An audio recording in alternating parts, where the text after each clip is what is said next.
welcome to the broadcast, ladies and gentlemen. As usual, it is a privilege to come to you with updates on the struggle for the actualization of the independence for the Southern Cameroons, AMBAZONIAN. And I want to welcome all of you who are joining from across the globe, AMBAZONIANs joining from across the globe, and of course, empathizers of this struggle, the AMBAZONIAN struggle, who are also joining from across the globe, from ground zero in particular, and of course our restoration fighters who are out there defending the right of AMBAZONIA to be free, and our refugees out there on ground one, on ground two, in Gabon, in Ghana, wherever you find yourself, thousands of you in Mexico,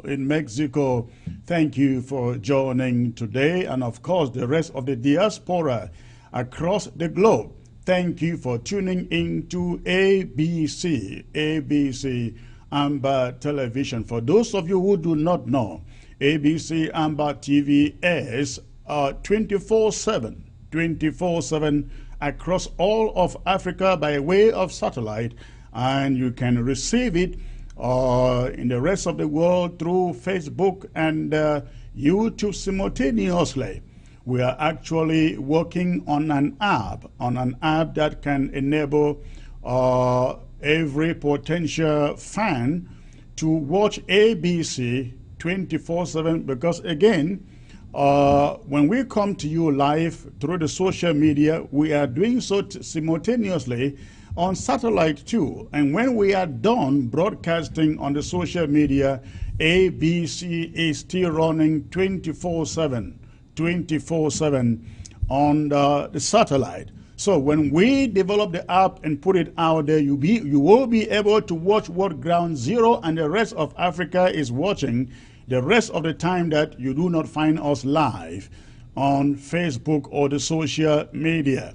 Again, thank you for tuning in. My apologies for coming quite late today. Sometimes it can be a little bit difficult putting things together to come to be with you on time. But I am glad I am here. I am excited with the presentation that I bring to you today. I have a house lineup, a guest lineup that you will love to hear from. And I have some very, very important issues to bring to you today. Please, ladies and gentlemen, I ask you, go ahead, hit your share button. Let us quickly fill this platform. Make it 700. Let me come to you right away with the presentation. Let me come to you right away with the presentation. So please go ahead and hit your share button. Go ahead and hit your share button so I can come to you with this presentation. I am waiting for you to hit the numbers. Hit the numbers, ladies and gentlemen. Hit the numbers so I can come to you. Again, I got some very, very interesting issues to bring to your attention today, and I have a very, very exciting line up of guests to bring to you today. So please hit your share button and let us quickly get this done. Let us quickly get this done so I can bring the program to you proper. Okay. All right. So please, let's do so very, very quickly in the next few minutes. Bring me the 700, so I can come to you with the presentation. All right.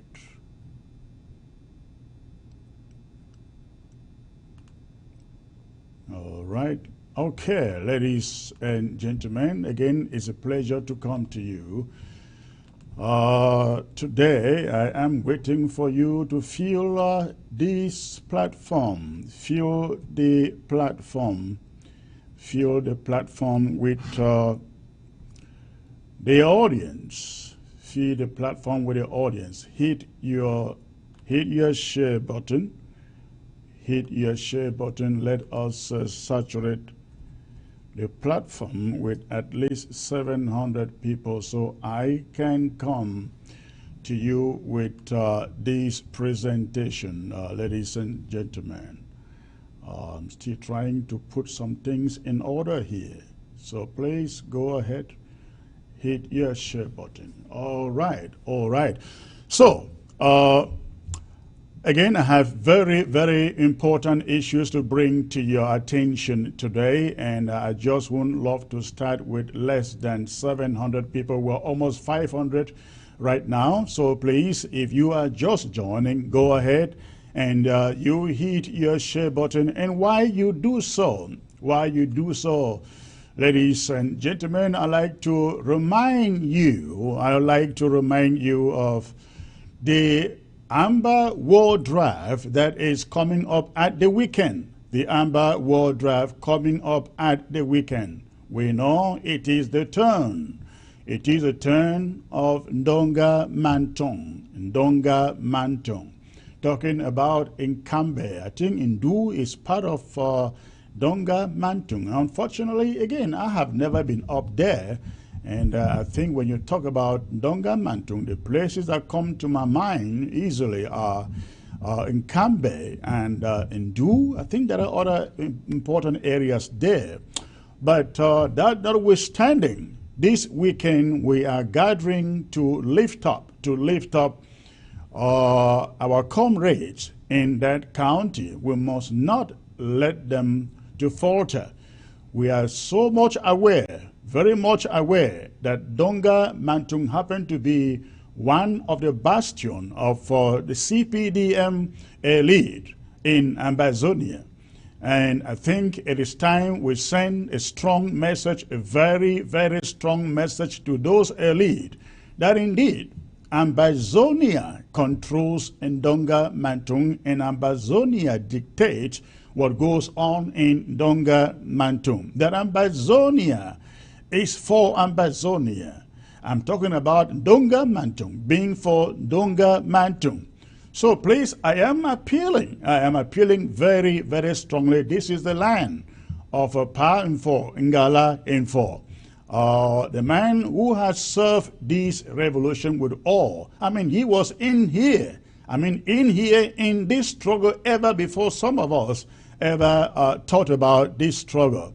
And I think this is the time, this is the moment to honor Dr. Info, Ngala Info, the man who is right now languishing in the cells of French Cameroon, in the Kondenge, in the colonial capital in Yaoundé.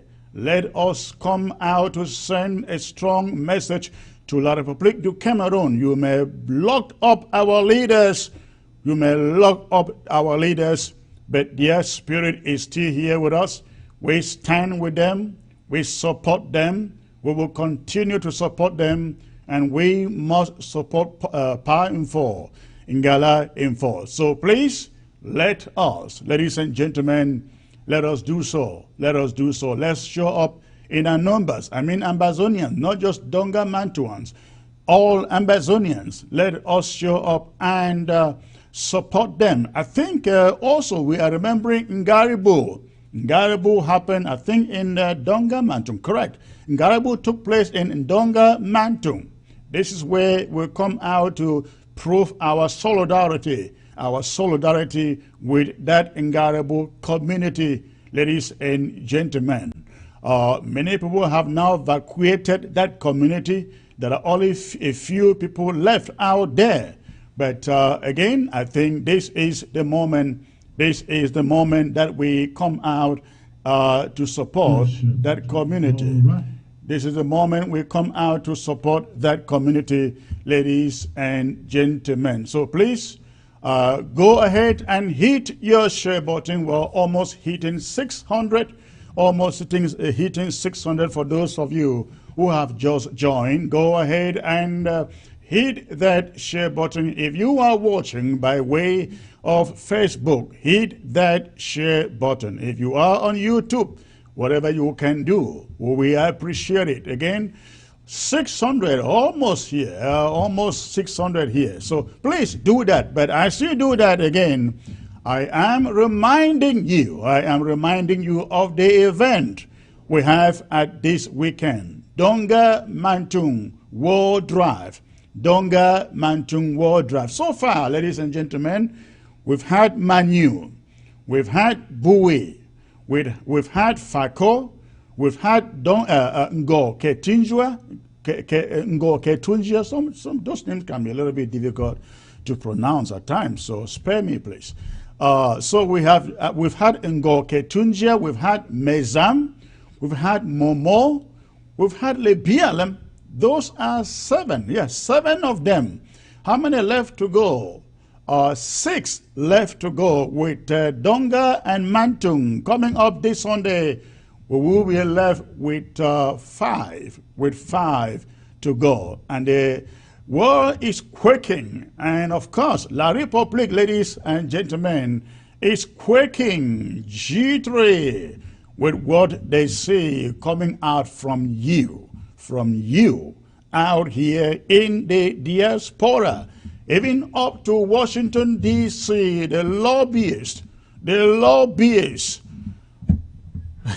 are worried. They are worried because they know a hole of money for them is about to be sealed, and completely sealed for good. So please, let us remember, let's come out this Sunday, stand with Pine for Ngalamfo. Stand with those children who were massacred in Ngaribu. Stand with lovers of freedom, independence, liberty in Donga Mantung. Let's send a message to the, what do they call them? Gerard Woos, Gerard somebody. I don't remember the other name. Yeah, let's stand and send a message to those La Republique du Cameroon, CPDM cronies in Donga Mantung. That is it. Ladies and gentlemen, we've hit over 700 already. Thank you so very much. I have no reason to delay this presentation for a minute. So once more, I'd like to welcome all of you who have tuned in from across the globe, and especially you tuning in from ground zero. We hope that you all remain strong, resilient, and determined to have nothing but to see our flag, our anthem permanently raised and sung in our headquarters in Boya one of these days. So, again, I am bringing to you a number of issues today. Number one, a commentary on a commentary that I brought to you last week. I think that was Monday, on the subject of women so-called Southwest and Northwest women group on the ground. I mean, when I say on the ground, I'm referring to ground zero, AMBAZONIAN. I am bringing you another commentary on that report that I brought to you. Then, of course, we have also learned that some 105, ladies and gentlemen, 105 bilingual, so-called bilingual schools have been established in Cameroon, and quote, including Ambazonia, as they will love to call it. We shall be talking about that. But most importantly, we shall be talking about a plot in Washington, D.C. by French Cameroon lobbyists to tag the leaders of this struggle and the Ambazonian struggle terrorists. That is a very, very important developing story that I will bring details to you. And after that, I will bring in our lineup of guests that include Dr. Patience Abidu, bring in Intumfoin, Bo Herbert, and Barrister John Frew. And so they are all joining me on the set.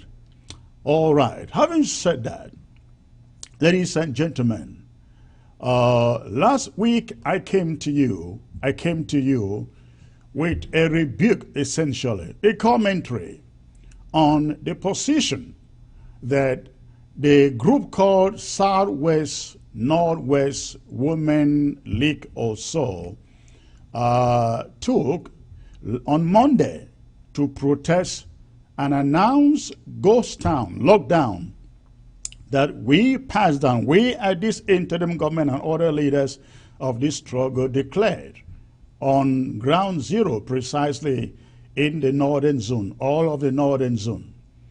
The women of the Southwest and Northwest League, or whatever they call it, had come out to protest that declaration of lockdown, total lockdown. And they essentially stated that we were adding pains.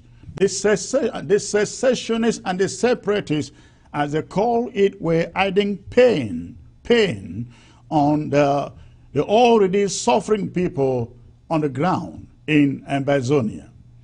This message did not come from the suffering people, but these women whom we have recognized as contractors for French Cameroon came out with that statement. Now, after listening to what they put out there, I came out on Monday, and this is partly what I said.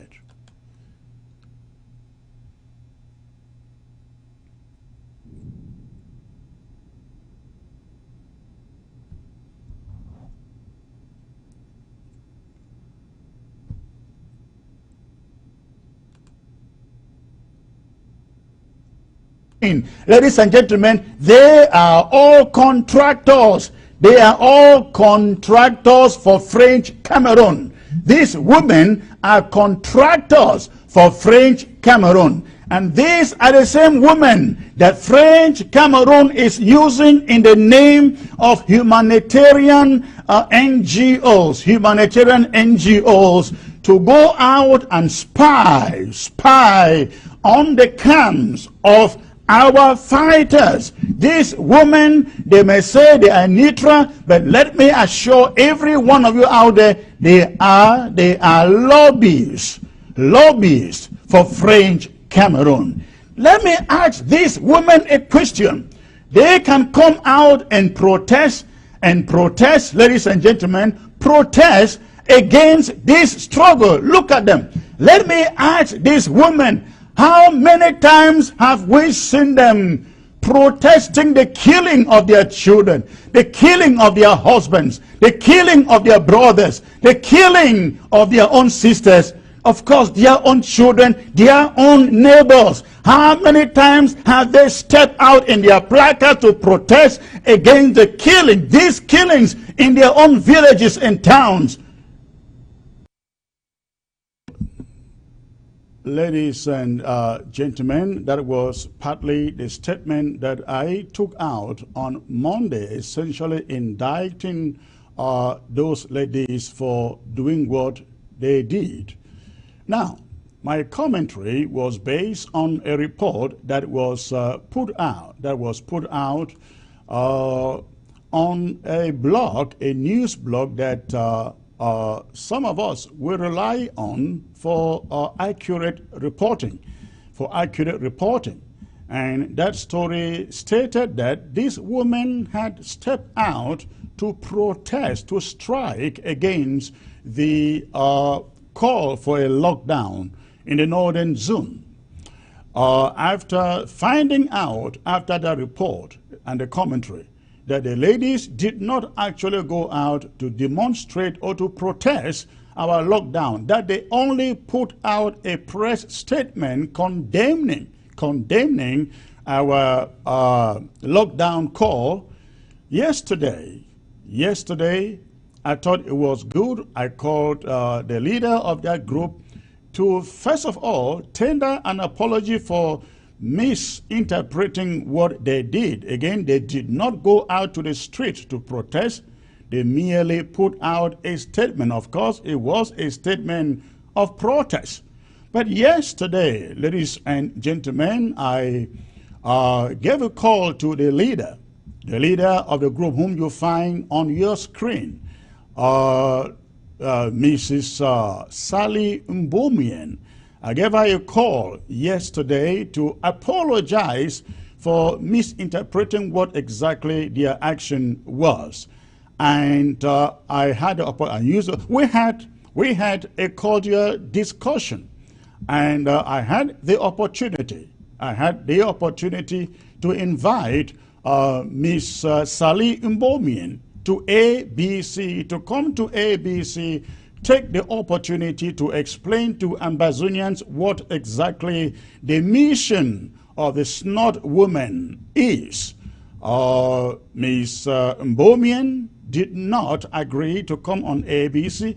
She turned down the invitation, and of course, again, would not want to appear on ABC for reasons best known to her. But I want to say this. In spite of the fact that I apologized to her for saying that they went out to protest our call for a lockdown. I have no apologies whatsoever, ladies and gentlemen, for whatever that I put out there. Let us not forget, this is war. And every action, be it from a man, a woman, or a men's group, women's group, that does not cater for the opinion of the overwhelming people of Ambazonia for a free and independent Southern Cameroons, we will not sit here and pretend that let's just respect it, maybe because they are women, they are untouchables. No, absolutely not. The challenge is still out there for Miss Sally Mbomian and her group to show us there are Ambazonian women languishing behind bars in French Cameroon. Can they show us the evidence that they have visited them? And yet they say they are women. We want to know how many Ambazonian women in Kondenge, in Set, that they have visited. We want to know how many Ambazonian women in refugee camps these women have visited. You need no visa to cross the border in a car to go to Nigeria to visit those refugees. If you are real women and real mothers, tell us how many of these refugees you have visited. Our towns and villages have been burned down. I have not seen you raise a single placard to call on La Republique du Cameroon to stop their vandalism and the razing down of our towns and villages. Your husbands, your neighbors have been killed, maimed. I have not seen you carry a protest to Dion Gute's office to say, stop the war. But you have the effrontery to come and tell us when we declare lockdown in the interest of the people, to tell us we are putting pain on the people. How many thousands of French Cameroon troops are in our territory putting pain on our people? You don't have this courage to tell them to move out. But we declare for a lockdown that will serve the interest of the same people who have no homes. You come out and you protest. Ladies and gentlemen, no apology for what we put out there. Anyone, man or woman out there, serving the side of French Cameroon, we have an eye on you. We have an eye on you. And in due season, you will give account for your stewardship in this struggle. Absolutely. You will give account for your stewardship in this struggle. And ladies and gentlemen, one thing we should know is this. I have been contacted by a number of diplomats, and I don't mince words, telling them what I am saying here now. These women, majority of them are not even Ambazonians. These same women, they travel around Europe, travel around the USA, and they lobby for an indivisible Cameroon. No, we are no longer there. We are no longer there. We are no longer Ambazonians. I'm sorry, we are no longer Cameroonians. We are not Anglophones. We are Ambazonians. So I just wanted to, again, make this emphasis. Let Ambazonians know we will not pander to a group that is out serving the interests of French Cameroon in the guise of NGOs that are lobbying, serving French Cameroon. I am joined, ladies and gentlemen, with one of the women leaders in this struggle, in the person of Dr. Patience Abidu. Dr. Patience, it's a pleasure to have you, ma'am. Welcome to ABC with the anchor man. How are you doing today? I'm doing great, Secretary Chris. Thank you for having me here. I want to extend greetings to all our fellow Ambazonians watching from all over the world. I salute you this day.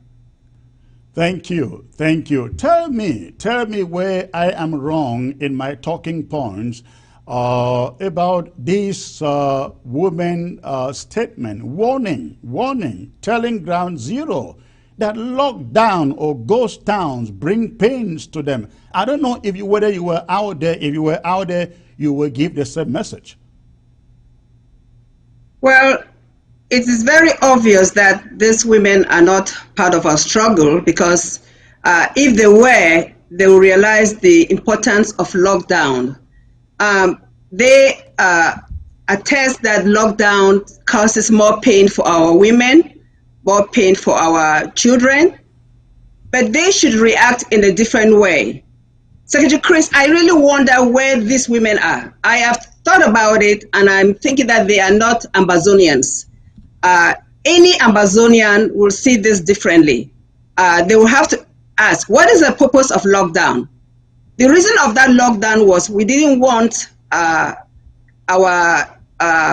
colonizers to come into our land to start the idea of reconstructing. There is a famous saying that there's no peace without justice. So we want to ask this lady, where is justice that you are asking us to not go with our lockdowns? Secretary Chris, it's so sad, because as mothers, as women, we bear the brunt of carrying our babies for the full pregnancy term, 9 months to say the least. And then also the pain of childbirth. And we've lost so many of our children over the course of 3 years, and we are still losing them as we speak. And for these women to come and are upset with you for stating lockdown, it's a shame. It is a shame. I'd like you to tell me, so many people ask, what should be the appropriate role of the woman in this struggle, especially, I would say, the woman on Ground Zero? What would you say? You know,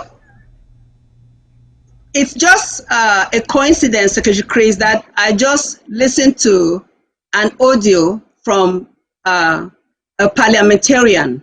I'm not sure if you've heard that audio yet. Her name is Emilia Monjua Lifaka. I just listened to an audio from her.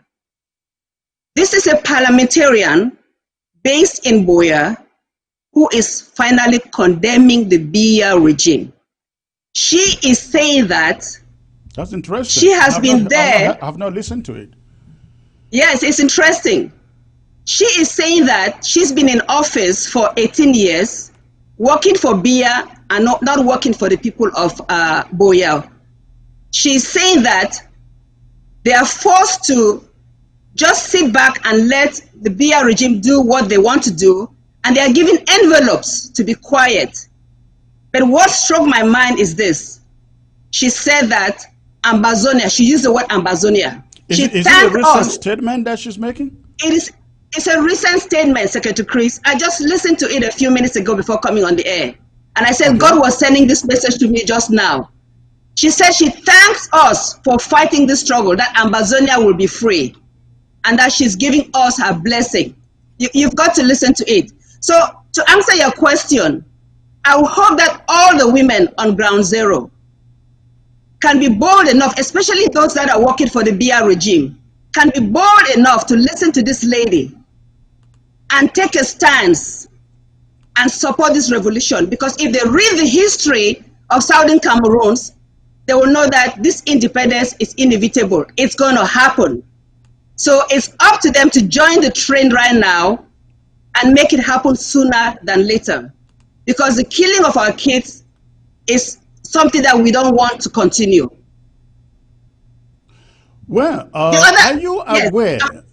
Do you know this women's group, the Southwest Northwest Women's Group? Because it is very interesting when I hear people trying to defend that group.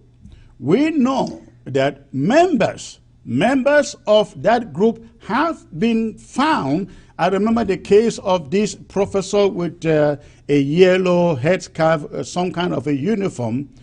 She is a member of that group, and she has been seen on a number of occasions demonstrating in support of the government in French Cameroon. But when they come out to Ambazonia, they want us to believe they are with us. They understand our plight. They understand the suffering of our people, but they are the same women that French Cameroon, I mean, they dine with the prime minister. They take instructions from French Cameroon. French Cameroon gives them humanitarian services and goods to go out and pass out to the displaced and so on. Isn't this hypocrisy in the first order? It is, Secretary Chris. I mean, we have questions to ask. Where were these women when Mami Api was burned to dust? Where were these women when we had the massacre in Pinyin?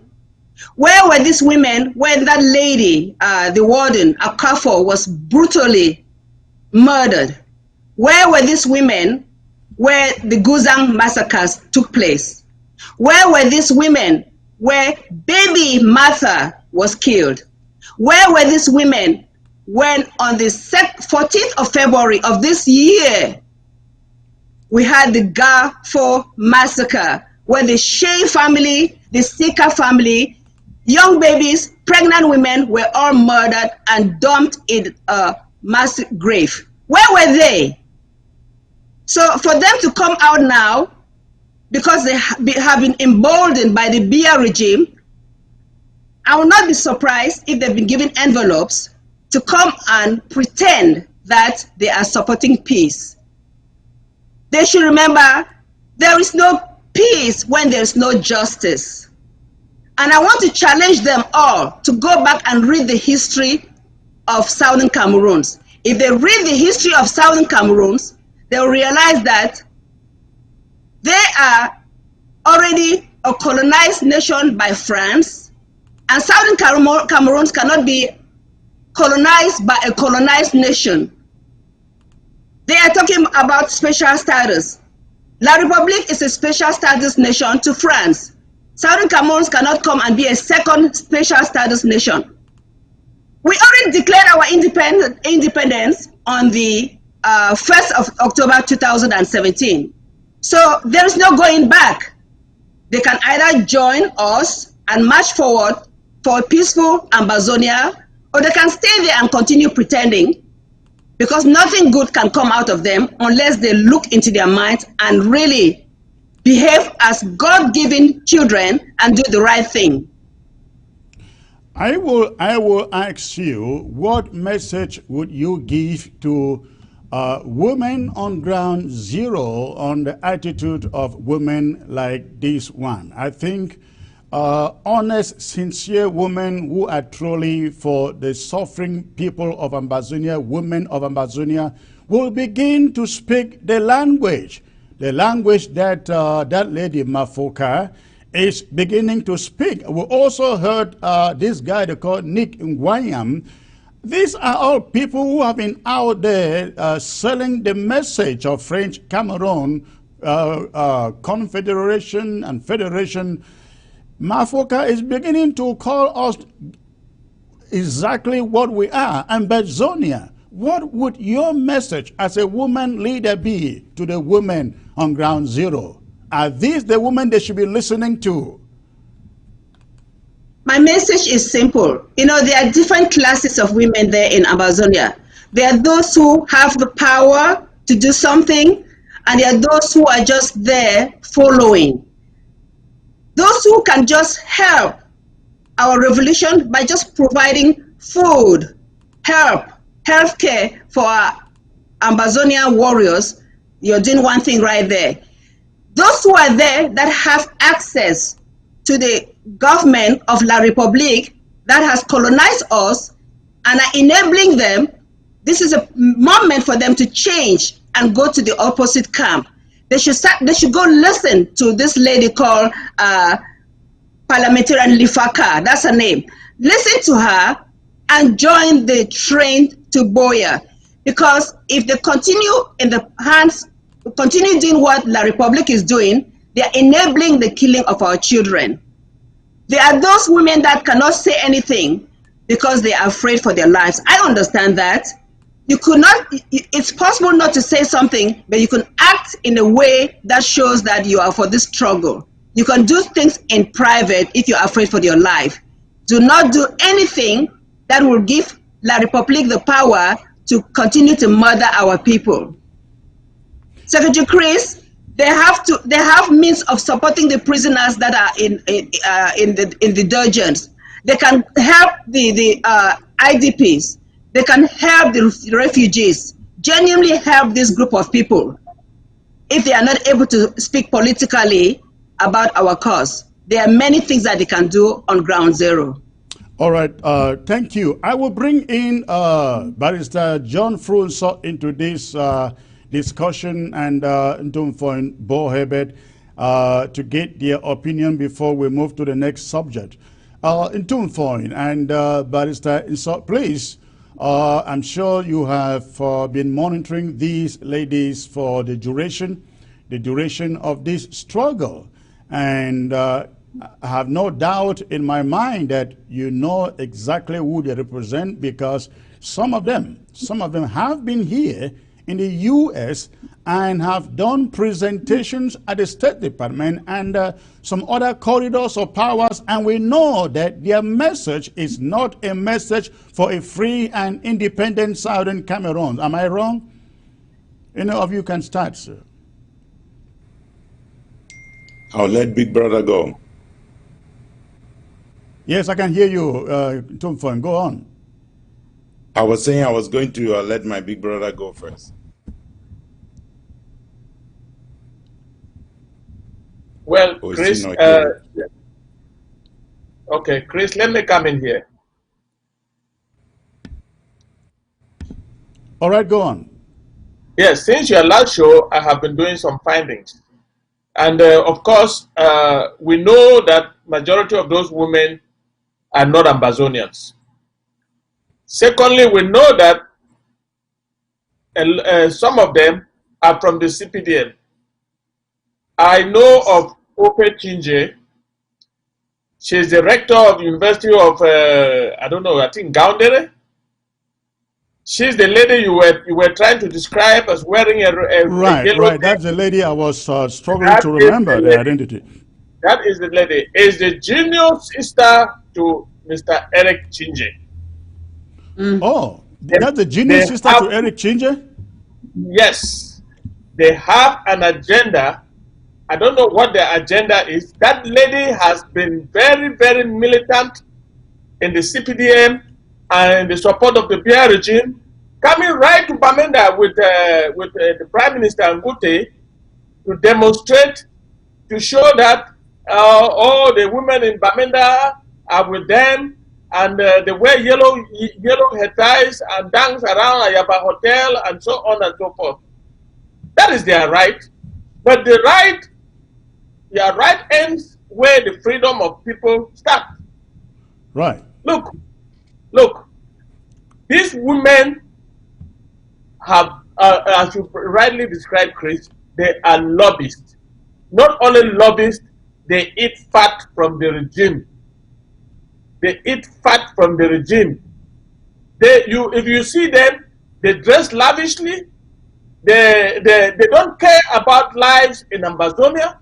They only care about what Mr. Bia's regime will give them. Can you imagine a woman who bears a child for 9 months, delivers that child, and watch that child riddled with 11 bullets like it happened to Baby Mata and Muyuka? Can you imagine that? None of them, as you rightly said, none of them came out to say anything. Can you imagine? Can you imagine a woman carrying a baby on the back and the baby is shot and the woman and the baby die in dock?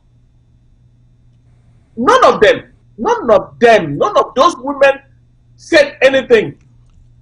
A lockdown. Barrister John, let me add something to that. We've had the Pinyin massacres. We did not see them show up to protest those killings by French Cameroon soldiers. We had the Bali massacres. We did not see them show up. We had massacres in the corner in Moyoka. We never saw them showing up to protest. But we call for a simple ghost town lockdown, and they protest. Go on, please.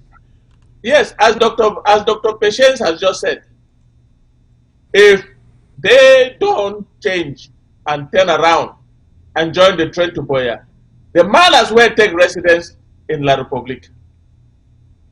Because all of us talking here were born by women.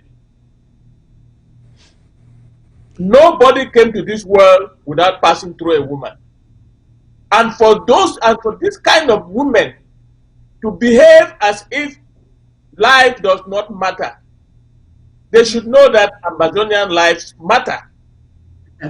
And they should make the difference between taking bread, soya, and sardine from La Republique cannot replace a life in Ambazonia. These women are not part of us. They should get out of Ambazonia. This is not a threat. I'm giving them advice to get out of Ambazonia while it is still early. Because we cannot afford to have our mothers behave as if the killing of our children, the killing of our brothers, the killing of our friends, the killing of old people, burning old people in their homes, does not matter to them. Where were they? Where were they, for heaven's sake? Chris, I'm very sorry I had to mention Upe Chinje in particular because I know that family. But Chinje worked so hard with the wife to bring them to this world. But I don't think that is a mission that their parents gave them. To be behaving with the CPDM and being associated with massacre, it's rather unfortunate. It's unfortunate. It is. Intumfoin, please, you got a point, you can chip it in. Yeah, thank you, Secretary Chris. I'll try to make a few points here because I think Ambazonians need to know this.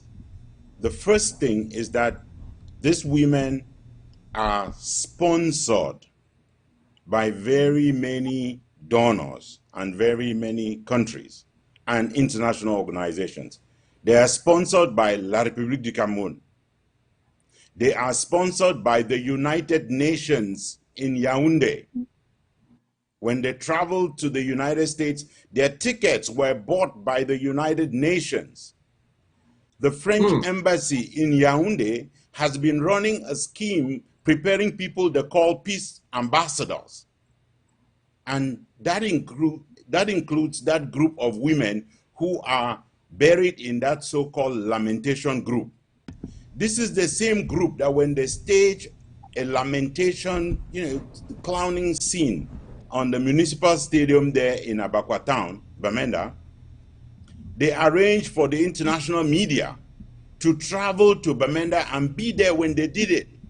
So people like Joe Randy Sarr from the BBC, they were all in the buses that they arranged for them to show up there and cover that event.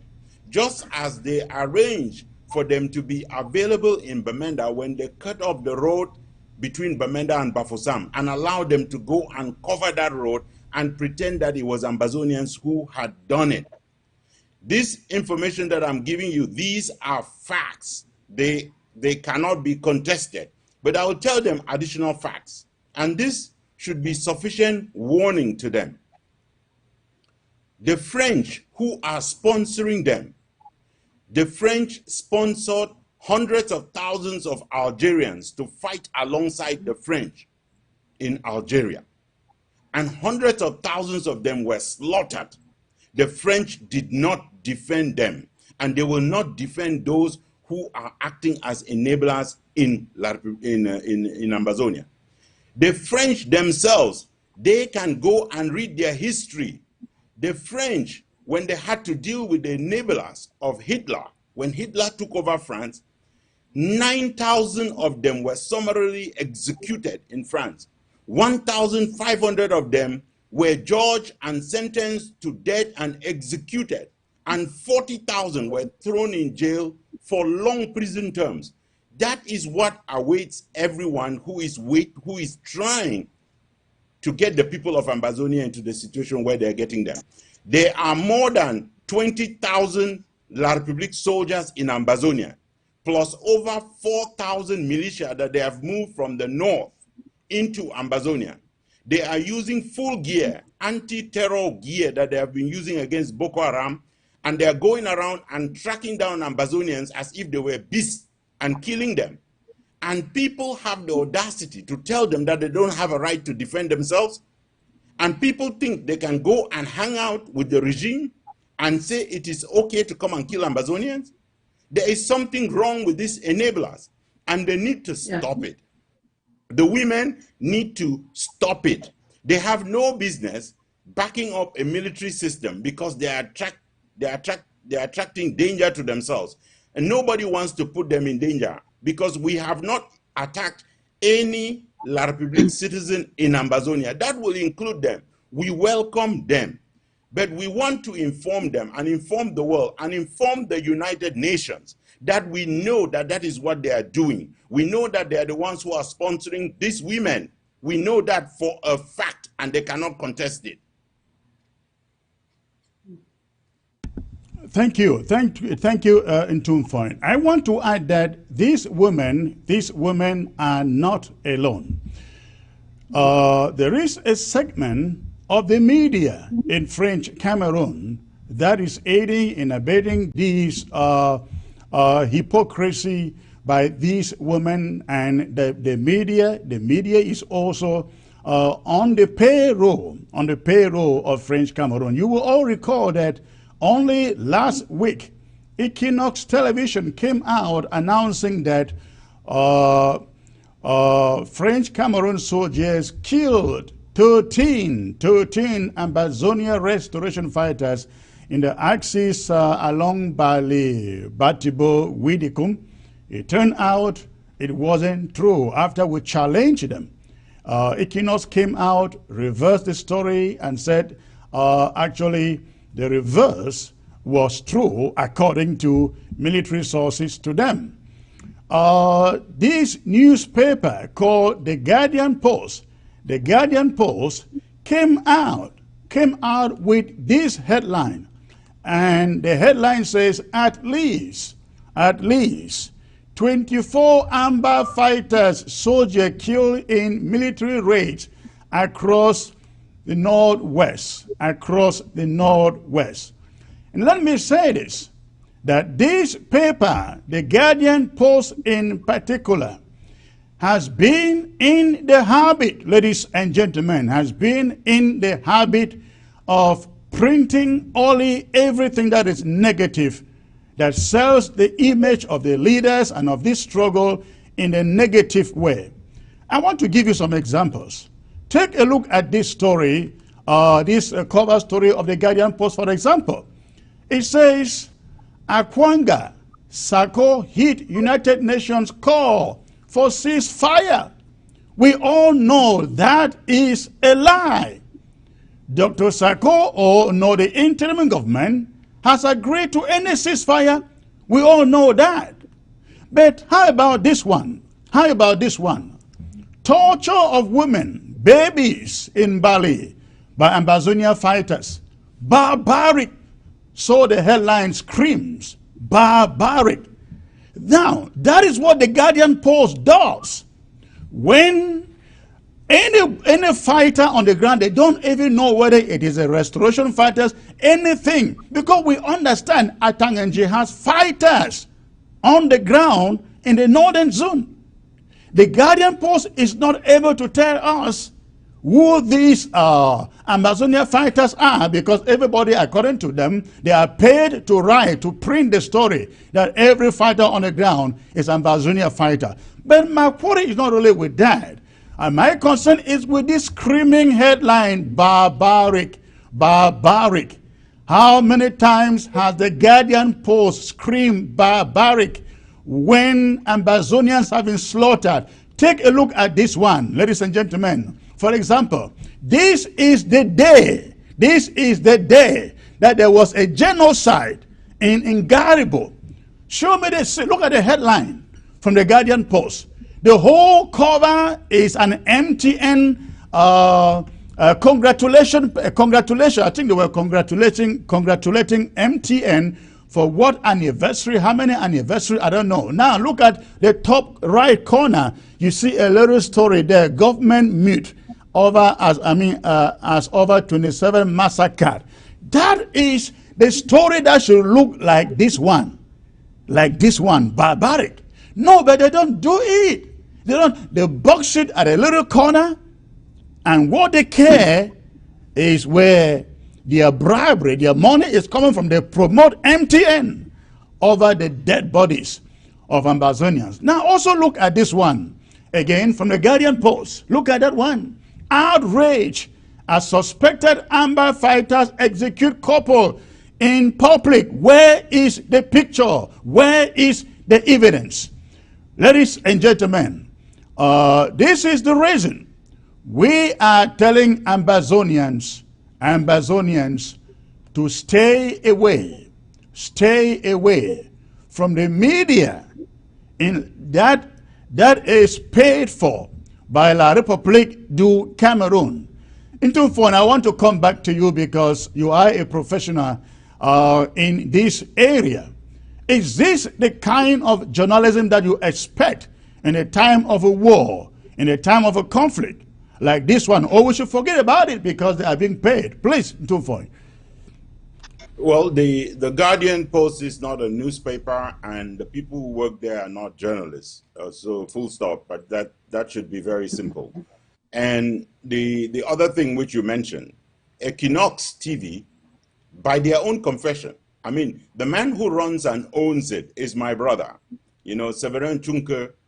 Anyone who knows me knows that when I went to Douala, I would prefer not to go to the hotel. I would go to his house.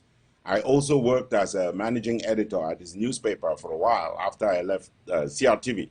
So I know him very well. He's a hardworking guy who's done very well for his business, but he's not a journalist. He's a businessman. But there's something he has said on the air very clearly, and I want Ambazonians to keep it because it's important. That's what you do with Radio Mille Collines. That's what was happening. Severin Chunke was on the air, and he said, we are not even reporting what is going on. You remember when Paul Atanganji was pushing them around, he said they have information, which if they release, the government will be most embarrassed, meaning we are censoring on behalf of the government. Look, we are the ones making you look Good. That is what Severin Chunke was saying. Remarkably, Wazizi was working for them, and Wazizi was taken out. I will not be surprised if they knew, because they were the first people to release the information. This whole network that you have out there, and it does not stop in the Cameroons. When you saw the story that was peddled around, that somehow the United Nations organization was going to declare a UN state of the Cameroons, made up of former northern Cameroons and southern Cameroons, it is paid for advertisement by La République du Cameroun, because they want to throw confusion in the minds of Ambazonians. They want to get Nigeria agitated about the issue, to see that people in northern Cameroons are also asking for something which they are not asking for. It is the same mechanism that La République du Cameroun has used when it comes to Biafra, when they have sponsored even ghost towns in Biafra to try and get the Nigerian government to understand that if Ambazonia were to become free, they will be unstable. They went all the way to sponsor people in the Volta region in Ghana, so that they should rebel against the government of Ghana and say that the former Togo land needs to get its own independence. The reason La République is doing that, supported by France, is to get the Security Council and the United Nations to say to themselves that there are huge geopolitical consequences to Ambazonia becoming independent. We can tell them that this is too late. They have not only done it to the press, they have done it to human rights organizations. I want to recall to you that Human Rights Watch confessed by their own selves during the launch of a report at the United Nations headquarters that they had cleared their own report with the government of Cameroon, that the government of Cameroon had provided, I'm calling them a government, my goodness, the regime of Mr. Biya had provided a rebuttal, which they included in their report, because they cannot stand on their own report. And right there at the United Nations, they gave the floor to the representative of the colonial government of Cameroon to speak at a human rights event where the Cameroon regime was being taken to task over human rights violation. That is the level to which all of these people are bought and paid for, and nobody should take them seriously. Nobody should take them seriously. That is the point. That is the point. Let me turn to Barrister. So you have been there. You have dealt with these media companies, and in the reporting of the trials of Sisiko, the abductions, and so on. Tell us what you know about this media's dealings with the corrupt government in French Cameroon, sir. Thank you, Chris. I agree totally with my friend Bo Herbert. Being a professional in the area, he knows more about the press than me. But let me say this. While I was on ground zero, I only saw one English-speaking newspaper that was objective. The Post in Boya. Every other newspaper could not survive in Cameroon under the circumstances. Therefore, they had to tell lies. They have to report what the government wants to be able to have money to run the newspapers. I had an interesting interaction with my late brother Nkemeyan, who just passed away under circumstances that are very, very troubling. He was telling me that the newspapers in Cameroon are barely making it, and that when they publish a story, we should look at it from the standpoint of survival. They have to survive. But there are stories that he cannot publish, stories that touch on his birthright. And I come away with the impression that the newspapers are there to sell Ambazonia negatively. Let me come to the Guardian Post. The Guardian Post is not a newspaper that anybody worth his salt can spend 400 francs to buy. And I'm calling on all Ambazonians living in La République du Cameroon or even in Ambazonia itself, don't buy the Guardian Post. It's the worst paper that the English-speaking people have come to know. Because all they publish are negative stories, including when we were doing the case of Secheko and others. Each time I came out with a press briefing, they report a complete different story. And I tell you, La République has spent a lot of money trying to buy these guys to make sure that they quell our revolution. But they have not succeeded, and they will not succeed. It is too late. I think it is important to note here, the publisher of the Guardian Post has flown to the USA on several occasions to cover CPDM conventions under the payroll of that party and, of course, that government. No other newspaper publisher that I know has done that. Even, I'm talking about the credible ones. They don't do that. You don't see them doing that. But the Guardian Post, at least more than 2 times that I know, that has happened. That is correct. That is correct, because they have to eat fat on the blood of their brothers and sisters, and the term it survivor. Thank you. Let's get to. Let me allow Dr. Patience to quickly chip in there. Then we'll move to another subject, please. Yeah, Secretary Chris, I think there could be some sort of solution for this issue. This is a beginning right now, telling our Ambazonian that reading any of this newspaper is misinformation. Let's just let them know that they should not waste their CFA, their few little money to purchase any of these newspapers. That any important news should be coming from ABC, Amba TV.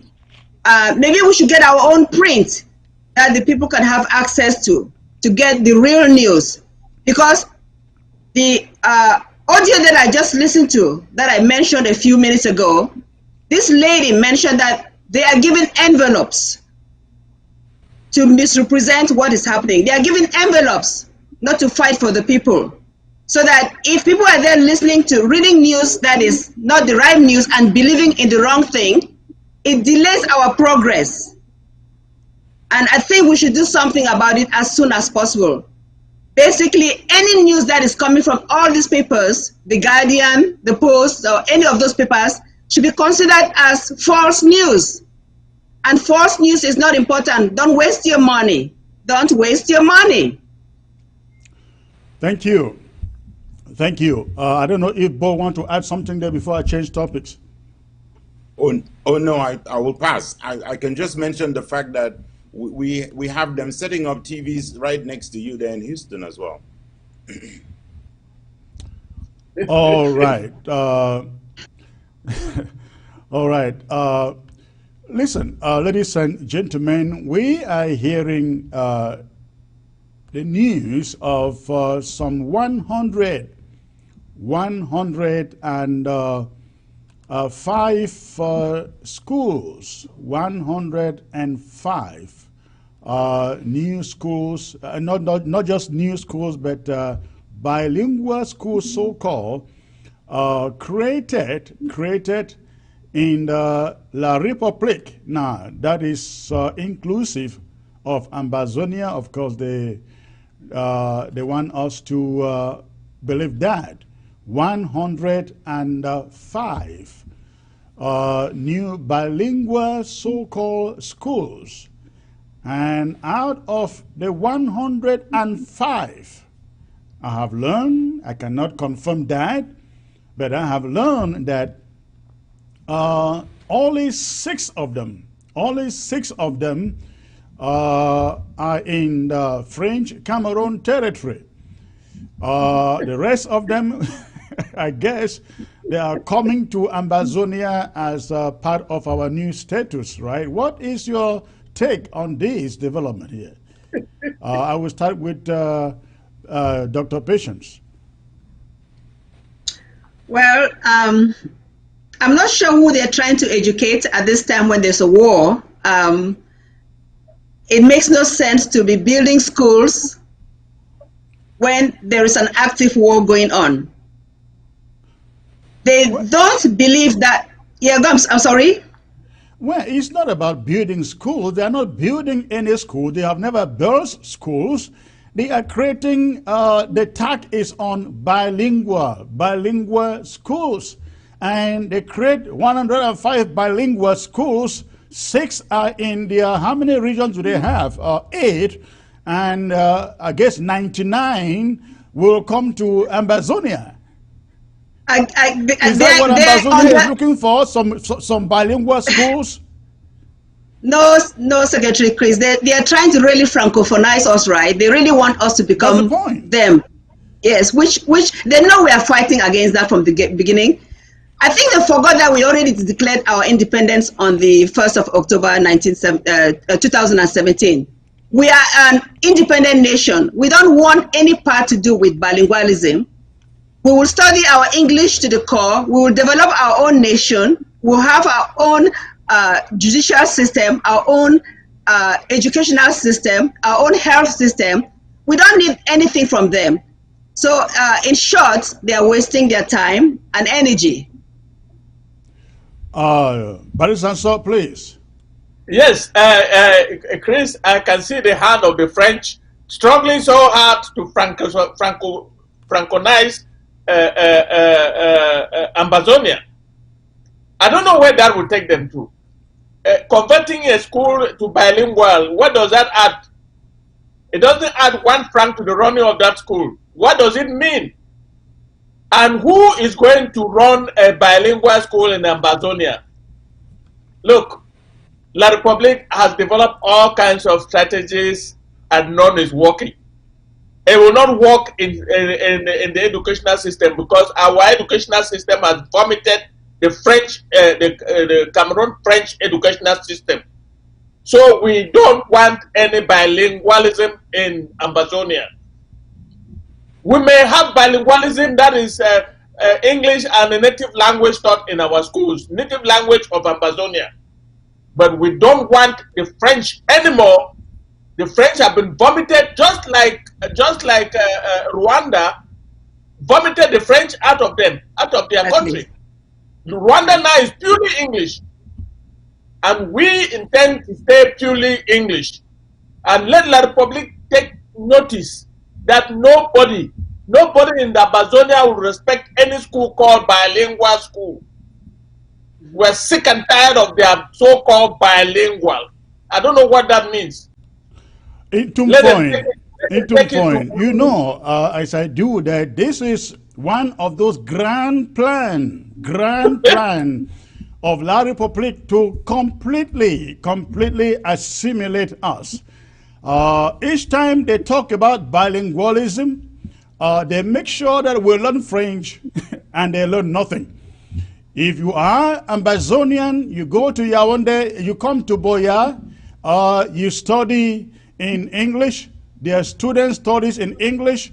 When we go to Yaoundé, we are made to study in French. It just appear like these people are not listening, These wars began over, the immediate trigger of the present situation began over teachers saying, we don't want your French teachers. But here are we. They are creating 99 bilingual schools, so-called bilingual schools in our territory. They just don't get it, isn't it? Well, you know, La République du Cameroun is run like devil's empire.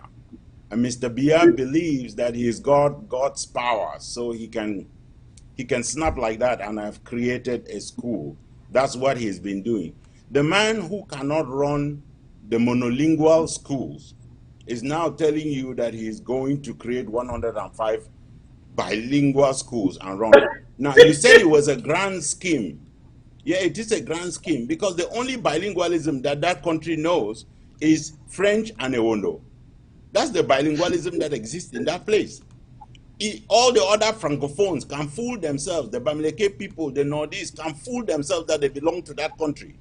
This is a privatized country belonging to a clan run by a militia and headed by Hitler's junior brother in this age. And he's telling you to be bilingual, to do what with it? Because you cannot go to the central bank and do a transaction in English. You cannot enter the military or the police force and do something in English. You cannot do a case at the judicial police, including even in Ambazonia. You and cannot every do that one case of in their English. official statements comes out in French. Yes, every one of their statements is in French. So this is the French government. Again, I try to beg the people of Ambazonia to focus here on the enemy. This is the French government. This is something that the French government has done. That's what they did in Mayotte before they took over the island. It's right there next to Africa. It is an African island that they just took over. They claim it is their own. That is what they did to the Kanaks. They said they do their depopulation. They move people from France and they create a population balance. The purpose of these 105 schools will be to move as many francophones as possible into Ambazonia and to claim, because they tell you that, you know, this is the part of the country where English is spoken predominantly. They are trying to move populations and create what Mr. Biya said, confess to Mo Ibrahim that they had failed to do. So when Mr. Biya told Mo Ibrahim that they had failed with assimilation, I'm sure that when he walked in and met with Macron on that 10th of October, Macron told him, we are going to start back the plan that we said we were going to do with assimilation, of which Cardinal Tumi was screaming when they told him, congratulations, because you people are getting assimilated. Will not succeed because the people of Ambazonia will not go back to school under a colonial regime. The people of Ambazonia will go back to school when our independence is restored and our teachers are in school under a curriculum established by the government of Ambazonia. And that is a right. Nobody should tell us that children are out of school. Our adults will be free to go to school up to the age of 99. We are not like La Republique du Cameroon, which bans people from going to school at the age of 25. So if you are not going to school now, don't bother. You will be allowed to go to school until the age of 90. And don't get people to fool you that your education ends when you are a youth, when you finish going through your youth. No, when you go through your youth and your hair starts to go gray like mine, that's when you should go back to school, especially in a world that is rapidly moving on technology. Don't follow a failed republic. Don't follow their system. All right. Secretary Chris, before you go, it just dawned upon me that it may also be a strategy to get people in our regions that will be spies. They claim that they want bilingualism. They may put only people there that will end up being spies and report our people what they're doing. And maybe we should think about that seriously. Well, then they are going to employ really a lot of spies because I guess everybody in Ambazonia is now a rebel, right? Or a terrorist, they call it. Ladies and gentlemen, let us end this there and move to the story of the day. The story of the day, as you find on your screen, ladies and gentlemen, plot to attack Ambazonia leaders in the USA with terrorism.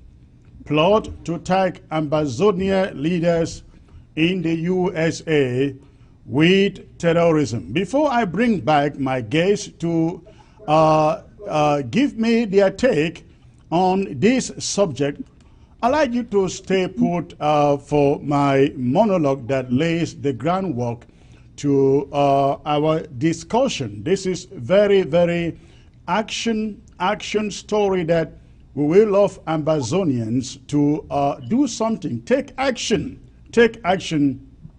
after they listen to us today. Fellow Ambazonians, as we surely are aware, the interim government is grateful to the many sympathizers at the highest levels of the U.S. government who inform us whenever the French mafia in Washington, D.C. is working to scuttle our struggle for independence and freedom from La République du Cameroon. You certainly can still recall this past spring when we came out and protested against CIA agent Judd Devermont, who was going around talking and lying to the people in the corridors of power in Washington, D.C., how Bamilekis are Southern Cameroonians or Ambazonians. Since our outrage, I'm glad to announce to you today that he appears to have now rested his crusade to sabotage the struggle. While you are free to continue letting him know that we are aware of his actions in the past, he has largely stopped now. However, as France and La République du Cameroon wake up every day to the resolve, the unity, and the success that we are currently having, especially with the ongoing Ambazonia war drive and the determination of Southern Cameroonians, Ambazonians, to defend homeland to last man standing. They are neighbors, and have again started investing large sums of money and financial resources in powerful institutions in the capital of the United States, in Washington, D.C. Fellow Ambazonians, I come to you today with information about a report that was commissioned by the U.S. State Department in December about our crisis. The report was meant to go in tandem with a set of briefings on the conflict in our territory, the Southern Cameroon, Ambazonia. This report was given to the Simon Scope Center for the Prevention of Genocide at the United States Holocaust Memorial Museum around December 2019. When the report was first published, I was somewhat skeptical as I did not understand how people could write such a report without consulting the people of the Southern Cameroons or the people of Ambazonia, represented by this interim government and other leaders out there, given that it is in our territory where mass atrocities are being perpetrated by an occupying and annexationist colonial force. However, when the report was released, I thought it would be okay, as the title was, and I quote, "The risk of mass atrocities in Cameroon," end of quote. Take note, in the Southern Cameroon, it's not in the Southern Cameroons or Ambazonia. Our first instinct reading the title of it was, oh, the report is likely on the infighting between, the political infighting between the Bassas, Bamilekis, and Bertis within La République du Cameroon, and therefore should not concern any of us who were wrong. On that premise, we thought it made sense that we were not consulted before publishing the report, as we are not party to the political crisis in that country, La République du Cameroon. However, when we read the report, we concluded that it could not be further from the truth. It could not be further from the truth. Again, take note as I do an appraisal of the report that it is titled, and I quote, "Risk of Mass Atrocities in Cameroon," end of quote. Risk of mass atrocities, ladies and gentlemen. Interestingly, it does not say in Ambazonia. It does not say in the southern Cameroons, but it says in Cameroon. The essence of the emphasis here is that these people just don't think we are serious when we declared the restoration of our sovereign nation. When they write or talk about us, they are in the habit of trying at all costs to forcefully lump us or associate us with French Cameroon or La République du Cameroon. May I seize on this opportunity to once more remind everyone interested in an enduring solution to this conflict that we are not Cameroonians, that we are Southern Cameroonians, as in South Sudan, or Ambazonians.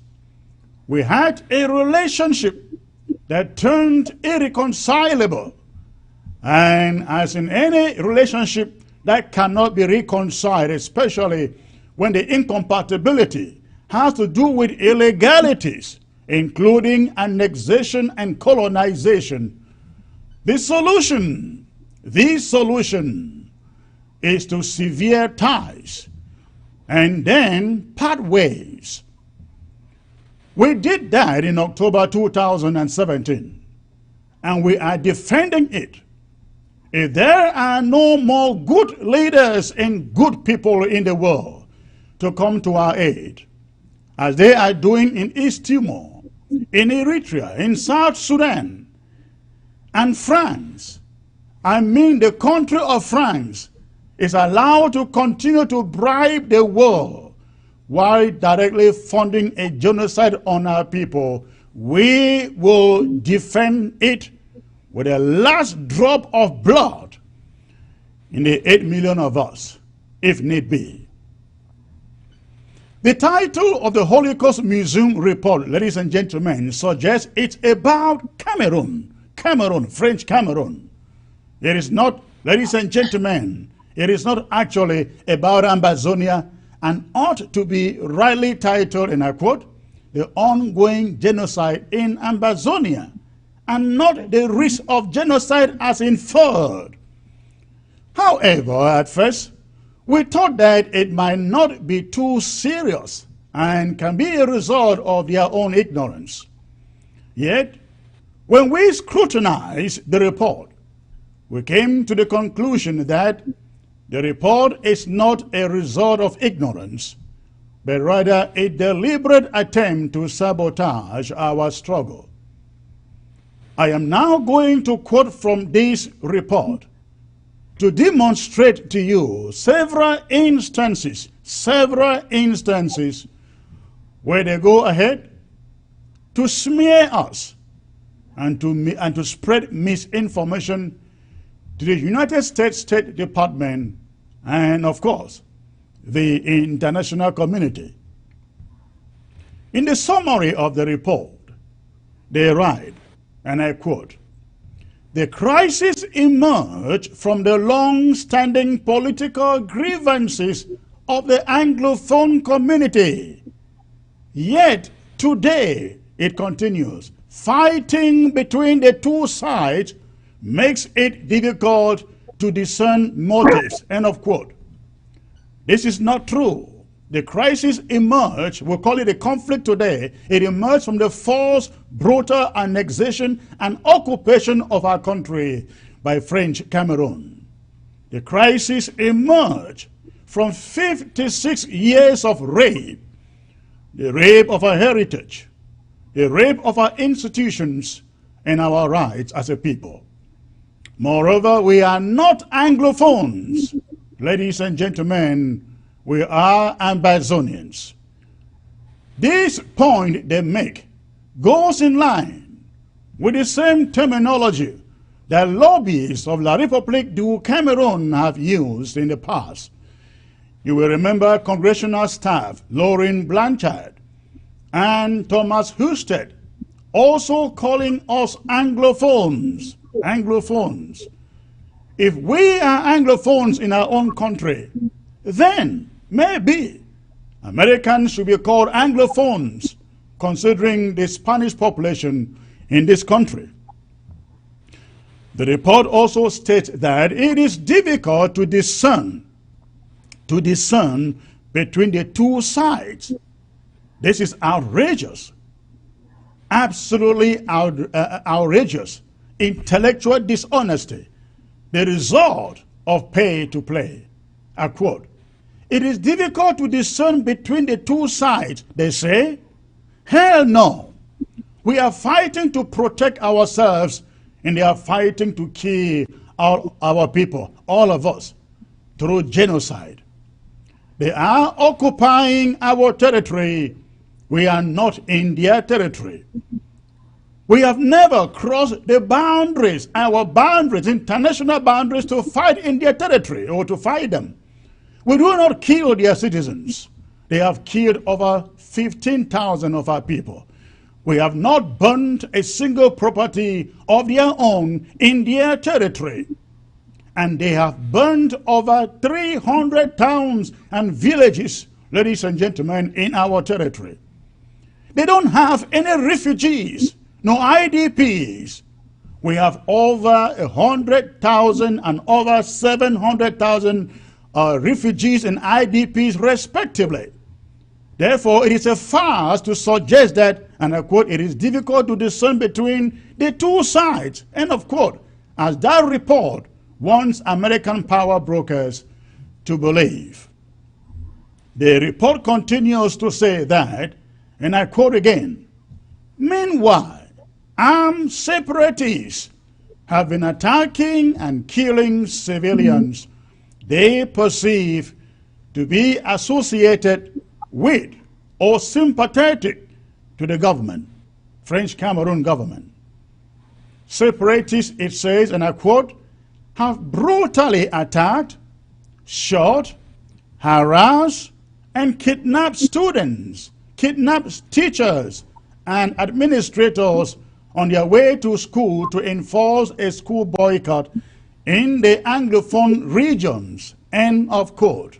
Again, this is not true, and I do not need to explain to you, but this seems like talking points coming directly out of the mouth of Paul Atanganji or Kawala in remarks that she gave when she was given a platform at the prestigious George Washington University in 2019.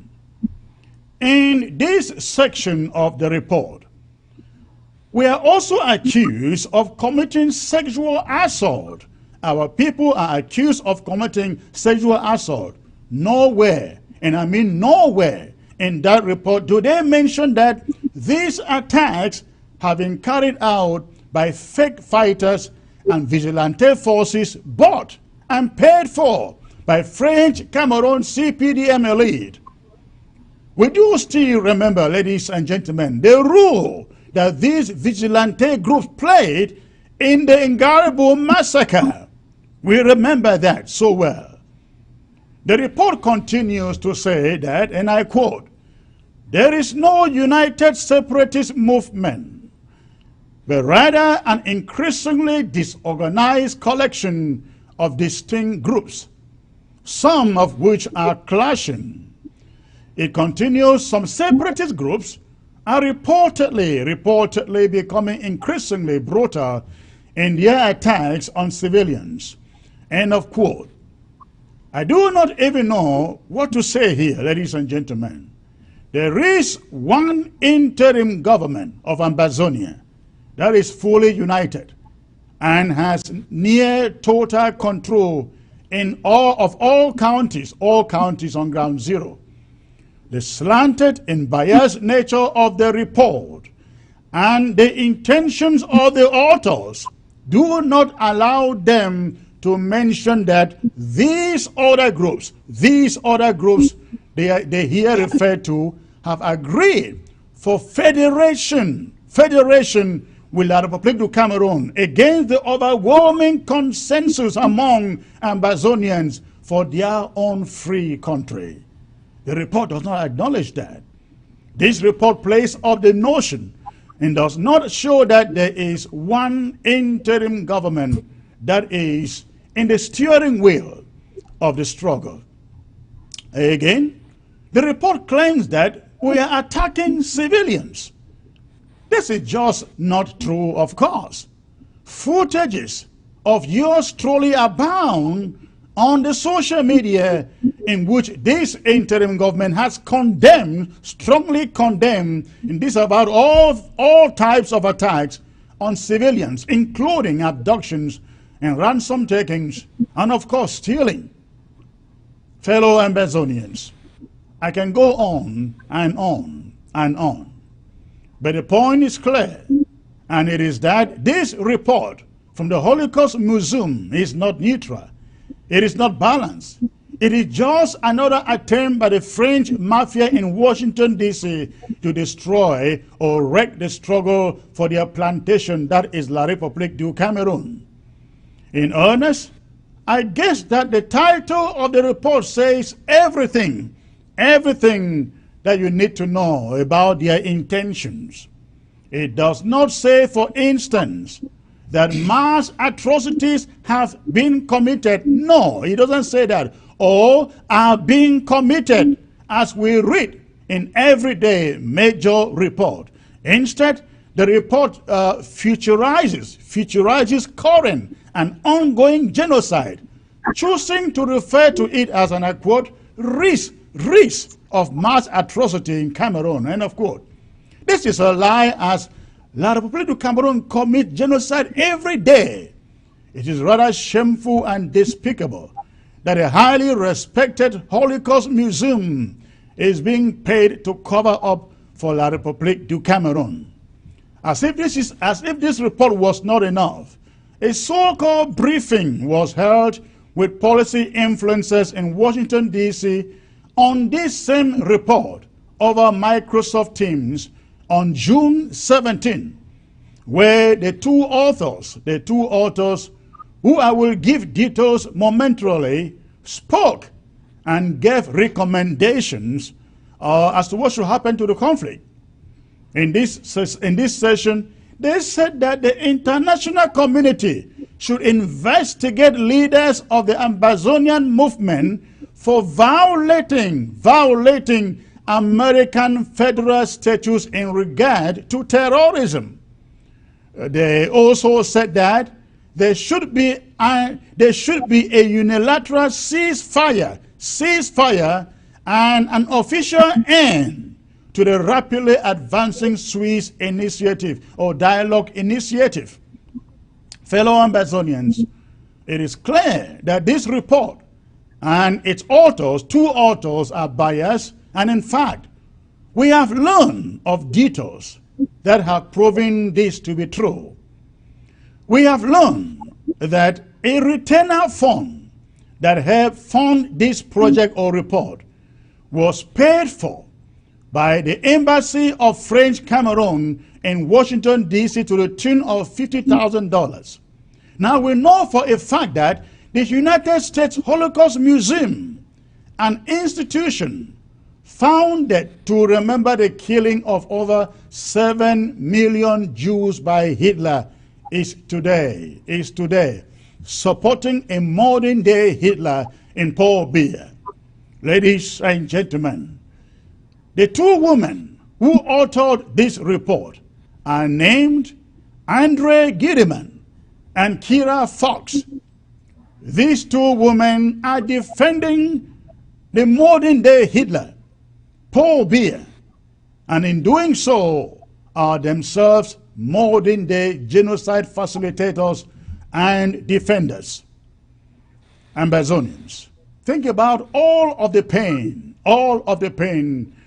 that the genocide by French Cameroon has caused each and every one of us. And now think about these two women who have the audacity to go out and defend those who are killing, those who are raping and pillaging and assaulting our people. Now, fellow Ambazonians, this is our appeal to you. This is our appeal to you. All of us, especially those of you in the USA and Europe, must contact these two women and contact them now at the Holocaust Museum to express your outrage and anger at what they have done. Ask them, why do they support genocide? And why they work at the Holocaust Museum when they are defending modern day Nazism and modern day Adolf Hitler. Ask them why they are now proving themselves to be active agents of Paul Biya, and in doing so, proving themselves to be racist and Nazi supporters. Ask them how they would feel if their family members were raped, maimed, killed, and their homes burned. Let them know that this report, or their report, is biased and falls short of the standard expected from such an institution of high repute.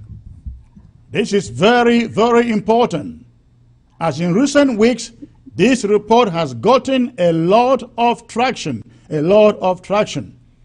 You need to go now and make sure that these women get hundreds, literally hundreds, if not thousands, of emails and tweets from you, and that their personal and work Twitters and personal Facebook are flooded with Ambazonians expressing our indignation and anger over what they have done. Let's go to work now. That is the monologue, ladies and gentlemen. I will now bring back the panel, and I will start with Ntumfo, whom I guess is very, very familiar with the Holocaust Museum's report that was published, I think, about 2 weeks ago. And last June 17, they had this Microsoft Teams meeting. Microsoft Teams meeting, ladies and gentlemen, if you are familiar with Zoom, it's just exactly like Zoom meetings.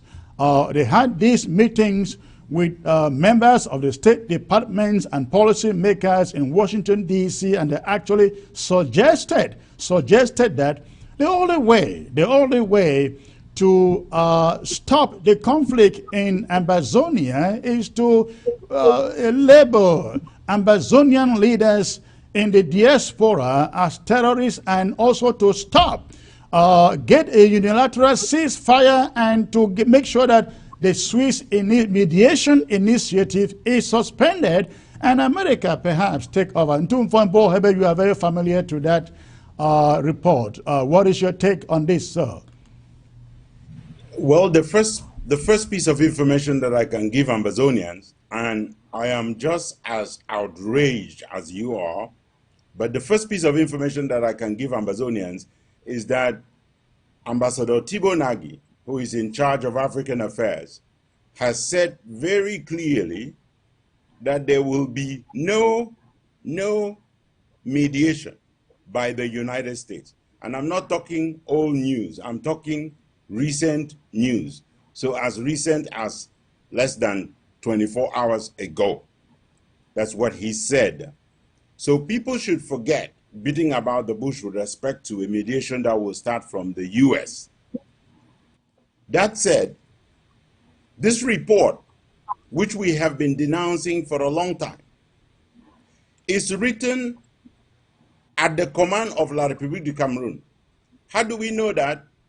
We know that because the Act of Congress, which established the US Holocaust Museum in 1980, did not give the Holocaust Museum a mandate to do any of these reports. As a matter of fact, 2 years ago, when President Trump wanted to cut the budget of the Holocaust Museum, it was in part because of the huge waste that is going on there. And now they want to find resources from other means so that they can continue to run the place. And what they are doing here, let me give them the equivalent here. The equivalent here is to go into Nazi Germany in the middle of the gas chambers and to say that Germans were getting killed, not Jews, and that there was a risk of Germans being killed, not that the Jews were getting slaughtered in gas chambers. It is the equivalent of going into Rwanda in the middle of the 1994 genocide and saying that there is a risk that Tutsis will be killed while they were being slaughtered. It is the equivalent. I mean, let me tell you, one particular thing that they did not do in this report, they make no invitation, for instance, for the responsibility to protect. They do not remember it because, after all, these are not Jews who are getting killed, apparently. Now, you gave Ambazonians an assignment a moment ago. We need to know this is a US-based institution funded in part by the Congress of the United States, with members of Congress from both houses of Congress sitting in the board of directors, a rather large board of directors. Those are the people we need to take on. The Holocaust Museum, as soon as COVID-19 is over, they should hear from Ambazonians, because everybody visiting the Holocaust Museum should know that the Holocaust Museum has now specialized in promoting genocide in Ambazonia. That is what everybody should know. And the authors of this report, Andrea Gilman and Kyria Fox and the other one, Naomi Kikole, they should be totally ashamed of themselves because they run an institution there called, the Center for the Prevention of Genocide. They should shut it down. They should shut it down. There is nowhere in the budget provided to them by Congress and nowhere in their mandate where it is foreseen that they should go to Ambazonia and write a report basically saying, you could kill these people. What are they talking about? About civilians being killed by Ambazonians? I mean, what is La République Cameroun doing? What have they been doing from the beginning? What did they send in the troops there to go and do? Is it because Ambazonia has an army? The only people they have been killing are civilians. So if there is genocide unfolding in Ambazonia and the Holocaust Museum doesn't have the academic honesty, it has sold its soul to La République Cameroun in exchange for money, and are going out there trying to whitewash what is happening in Ambazonia, they know they are going to be found out. And our people are going to come out once COVID-19 is over. We're going to come to the Holocaust Museum. In the meantime, we are going to make sure that Congress looks into this matter. The members of Congress, people like Mr. Cardin from Maryland, who is on the board, that they know that this is what U.S. taxpayer money is being used for. Incidentally, it is also U.S. taxpayer money that has funded that genocide, because it is U.S. taxpayers' money that has funded the training of B, that has funded the provision of military equipment to B, that has funded the provision of military aircraft and helicopters to B, including after they declared that there were sanctions against La République du Cameroun. It is the same U.S. taxpayers' funding that has moved those resources from out of the north into Ambazonia. And these ladies who wrote this report, they could not even remember that Atanga Paul Nji said, we are worse than Boko Haram and will be treated worse than Boko Haram. And she's trying to go to Congress. Please, she should go to Congress and tell Congress to call me a terrorist. Let us see under which law she's talking about. These are people who have not read any law at all, yet she's going around saying she's a lawyer, a human rights lawyer. If she was a human rights lawyer, this report will be littered by human rights, by denunciations of human rights violations. Thank you, Ntumfoin. Dr. Patience, are you a terrorist? You are one of the leaders of this struggle, a woman leader, are you a terrorist? No, Secretary Chris, I am certainly not a terrorist. You know, when you go and look at the U.S. Holocaust Museum, it states that they inspire citizens and leaders worldwide to confront hatred and prevent genocide and promote human dignity. That's all I am doing. I am there to prevent genocide in Ambazonia. I'm there to talk about the hate crime that is happening in Amazonia, and I'm there to promote human dignity. I'm doing exactly what the Holocaust Museum stands for. So I am certainly not a terrorist, Secretary Chris. Thank you. Barrister Inso, let me say this, and I would like Ntumfon's point on this too, because listen, I don't think we have any problem with America leading any mediation to this conflict. The problem we see here is the effort by some people who are federalists, both in the USA and beyond, trying to coward all of us to follow the way of the USA, because the USA, through their Congress, has recommended a federal structure, and they think that, and all this is the French-Cameroon lobby in Washington, D.C., that is trying all of this. Barrister, so what do you say? What do you say about this? Well, Chris, I am very, very, very shocked, because the Holocaust Museum was created by act of Congress. Tax money is being used. American taxpayers are paying for that institution. And the United States Congress established that institution after the slaughter of more than 7 million Jews in Germany. I am surprised that those who run that institution will accept that kind of report from those women. Because, first of all, I'm not so sure it is their role to determine who is a terrorist and who is not. And number two, how can people who were established to fight genocide be encouraging genocide in any part of the world? I'd like to draw the attention of Ambazonians on how those military people in La Republique du Cameroon were trained to kill our people. They were trained by an Israeli who is still living fat in Yaoundé. They used American taxpayers' money. That training was funded by the United States government. And that guy has been living fat on the resources of La Republique du Cameroon, and trained the B to conduct genocide in Ambazonia. The case of Ngabu is most recent in our memory. Those who went to Pinyin and slaughtered all those people in Pinyin were a combination of the B and a few other service people from the army, sent by Atanganji.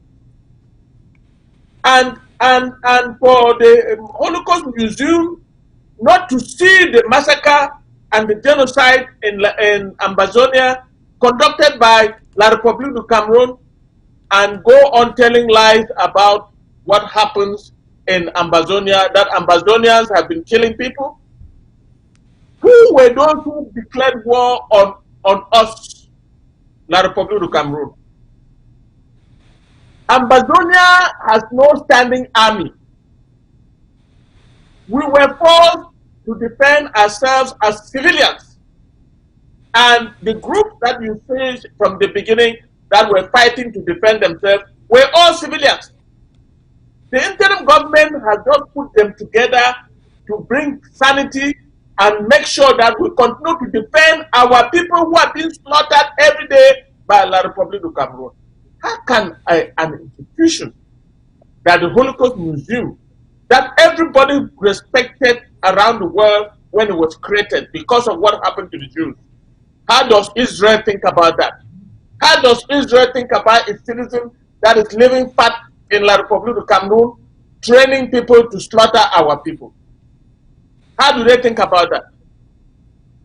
I like you. I don't want to stretch this too far, but if I can remember, the Netanyahu government have been struggling to get Africans out of their country by paying them $3,000 to leave. What have black people done to the Israelis? What have we done to the Israelis? These women from their name, Andrea Gilliman, is an Israeli. I'm not casting any aspersions on the state of Israel. Far from it. The state of Israel remains a friend to Ambazonia up to now. But let me say this. This Holocaust Museum has cast aspersions on the actions of the government of Israel. Because how can they accept these women to put this kind of report and they are going around defending it? Even if La Republique paid them how many millions? We have evidence that the embassy of La Republique du Cameroon in Washington put out money for that report to be published. How does the U.S. government see that? They are going to the State Department. The State Department has all the facts. Barrister John, let me throw some more light on that La Republique du Cameroon donation to the Holocaust Museum. This is what happens. Every year, almost every embassy in Washington, D.C. makes a donation to the Holocaust Museum. It's very important we make this disclosure. Exactly. That happens every year. However, exactly. just hold on. However, La Republique has never in its history given that museum a dime. They have never given the museum a dime. Not until after December, when the museum got the contract to produce that report that the French Cameroon embassy put in $50,000 to the museum. Thank you. What those women have done, they have put a lot of suspicion on the killing of the Jews in Germany, the 7,000 Jews, by publishing that kind of report. That kind of report coming from an organization that was created by U.S. Congress for the sake of the Holocaust should not have seen the light of day in that institution, no matter how much they were paid by La Republique du Cameroon. All right. So let's have Ntumfo chip in something before I open the phone line for a very few calls. Ntumfo, please. Secretary Chris, before Mr. Ntumfo says something, I just wanted to add this. You did mention about the report being a faulty topic, stating that it's a policy brief about atrocities in Cameroon. I picked that up right away. I said that's a misreport. But I want to bring this point to your attention. When you look at the policy options that are for the government of Cameroon, they listed 5 things. They listed that they should cease the targeting of civilians by state security forces. Cease the targeting of civilians by state security forces. That's one thing that they listed. Right. They also listed that they should embrace a credible mediation process that includes the voices of armed groups, civil society, and affected Anglophone communities. They listed that they should end discriminatory practices against Anglophones and include Anglophone leaders and affected communities in the discussion, and to launch a credible investigation into all abuses supported by the AU, the UN, and finally to improve access to Anglophone regions by humanitarian groups. But what I wanted to say is this: all of this do not matter. The 3 things that are most important are, 1, for them to accept that Southern Cameroons have already engaged in their own independence process, and that's all they want. Secondly, to accept that there's a Swiss process already on the way, so that if they want any mediation, they should endorse the Swiss talks. And finally, to get the International Criminal Court in the process to make Paul Biya and Macron responsible for all the killings. That's how I see it. And this is really a misreport by them. I just wanted to bring that. What you just, the outlines you just read there, they sound interesting, they look okay. But then when you go into the recommendations, especially the recommendations coming from their meeting of June 17, the Microsoft Teams meeting, that is where the greater problem lies, because when you begin to suggest as a recommendation that Ambazonian leaders could be labeled or should be labeled as terrorist facilitators, and that the Swiss initiative that everybody knows has been rapidly growing should be seized, should be stopped, and America takes over, you see an agenda exactly in there, because when they say America takes over, we don't have a problem with America, and Tumfoy knows this. Our problem is that the people who want America to take over are preaching a federalism that is not in our vocabulary. In Tumfoy. Secretary Chris, there's a lot that's being played out there, and there are a lot of Ambazonians who are playing our people, and I want to explain it here. The reason La Republique is lobbying for the US to take over mediation or to have a role in mediation is so that La Republique can disqualify the US as a fair mediator. And so they can say to themselves, we are not coming to the mediation. Look, that is the biggest, most important thing in any negotiation and mediation, is that the two parties have to accept the mediator. And when La Republique picked Switzerland, they were counting on us rejecting Switzerland. And we put them in their trap when we said yes. So once they got in that trap, they want to wiggle out and come to the United States, knowing that once they take up the United States, they're then going to say that the United States is too close to Ambazonia. And the Ambazonians out there who are advocating these things without absolutely looking at what the game is that La Republique is playing. There's a second game that's being played. The second game is La Republique wants another grand national dialogue. That is why you can hear them talk about civil society groups, you know, Anglophone communities. There are no Anglophone communities. There's no civil society group that's fighting a war. There's none. There's no civil society group that's asking for independence. There is no Anglophone community that's asking for independence. Ambazonians have said we have reaffirmed our independence and we will proceed with that independence. And we don't have to be a very organized government or a very organized armed group. We are not even an armed group. We don't have one. We don't have an army. As I said, everyone who is killed in Ambazonia, including people who are carrying guns for the purposes of self-defense, those people are civilians. Even if they're armed to the teeth, they are civilians defending themselves. There are no soldiers in Ambazonia. So I don't want them to create that confusion because they think they're joking with people who don't know what they're doing. They will be in for a good surprise.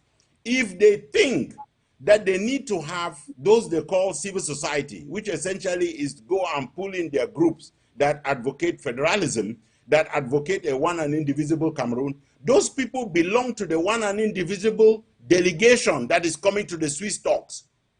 They don't belong with Ambazonia. So we have two parties to the talks in Switzerland. It happened 1 year ago in June of last year. Everybody can go back and look at the press statement that was released by the government of Switzerland. We have now the mandate of the two parties to the talks. On the one side, La République du Cameroun, and the other side, Southern Cameroons. Those are the two parties to the talks. Those are the two parties that were recognized by the UN, by the AU, by the US, by the UK, And all this dilly-dallying around has no use at all, and they should forget playing around with it. Now, the other thing that this report is trying to tell us is that if, God forbid, the Jews in Germany had guns to defend themselves, they should never have used those guns. Otherwise, they will be terrorists. God forbid, if the Tutsis had guns, they should not use those guns. That's why they tried to make Kagame a terrorist, and they failed. That is why they tried to make Nelson Mandela a terrorist, and they failed. Again, I want us to make the separation. This is a U.S. institution. It is not linked to Israel. And the people there are U.S. citizens. They are not Israelis. This has nothing to do with Israel. There's an Israeli mercenary that La Republique is using, as they're using French mercenaries, as they're using mercenaries from other countries. They are using Chinese drones. They're using weapons from the United Arab Emirates. They're using people that they hire from Nigeria. They're using, war criminals like Mbankwi and all that. While they're using those people, we should be very clear about whose fault it is that we have a Holocaust Museum report that promotes genocide. It is the U.S. government and the U.S.-funded U.S. Holocaust Museum. That is who is behind this report. And it also happens that they are the ones who funded the B, trained the B, and set them out to kill us. Now, if you can imagine that the U.S. police force has done what we have seen with people like George Floyd, and it is a civilian force, it is a police force. Now imagine what the U.S. government trained and set loose on us. And there are laws that the U.S. government is violating, which are also on their books. There are laws that say that the equipment that they provide for anti-terror cannot be used against civilians. That equipment is now deployed in Ambazonia. They have moved the B. They're using them in Ambazonia. They're using, everything has been moved to Ambazonia. So this is a genocide funded, sponsored by the French and equipped by the US government. The people killing have been trained by the US government, and they do have a responsibility to stop the genocide. And part of it is not to try to tell us that they're going to intimidate us, because they can find the jails where they want to put us if they think we are terrorists. We are not going to stop defending our people because they think they are saying they're going to give us an attack called terrorists. Mr. Biya has done that for the longest time. It has not changed anything, and it will not change anything. Well, thank you, Ntumfoin. Thank you, Barrister Nsot. Thank you, Dr. Patience. We have, I think, exhausted this subject, and I will open the phone lines for a few calls, just a very, very few calls. The last time we were here and we didn't take few calls, people were very upset. Let me see if we can get a few callers, with questions, ladies and gentlemen. Before you call, make sure that the volume of your television set is turned down.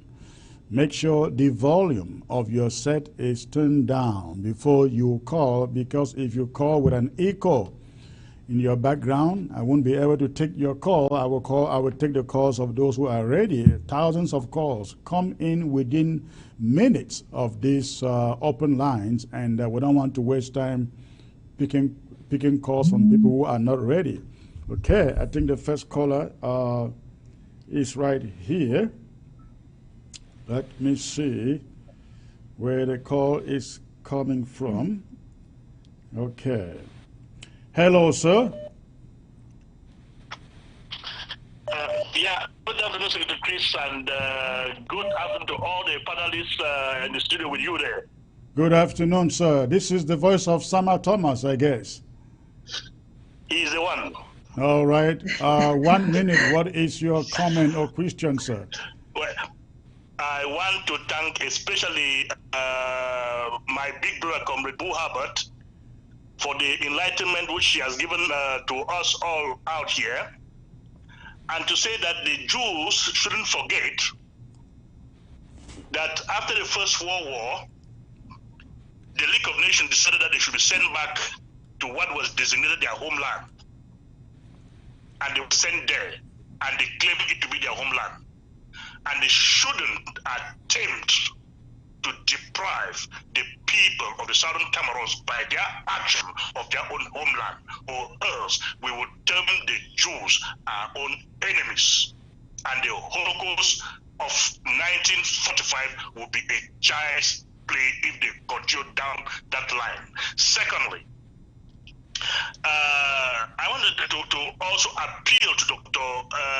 Abiado that there has been an outcry out there, which I am part of that outcry, that the draft that is coming up for Ndonga on Sunday, there shouldn't be a basket put in recognition of Dr. Mfomfo.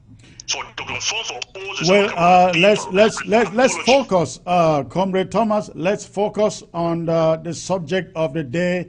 You can give Dr. Patience a call to discuss your beef with Dr. Mfomfo. Let's not do it here, okay? Okay, Secretary Chris, but I think I'll pass that message out. But I just want to say congratulations to everybody, to every panelist there, and especially the United States should be aware that if they love freedom, they should also know that the people of Southern Cameroons also cherish freedom and want to live in freedom. Nobody should attempt to thwart our freedom, for we would choose to become terrorists than being slaves pretending to be free people. Well, thank you for that statement. In fact, I was thinking if anybody should call Ambazonian leaders a terrorist, then George Washington should be a terrorist, should be labeled a terrorist too.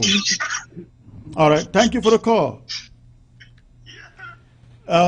Anybody with a response there, please?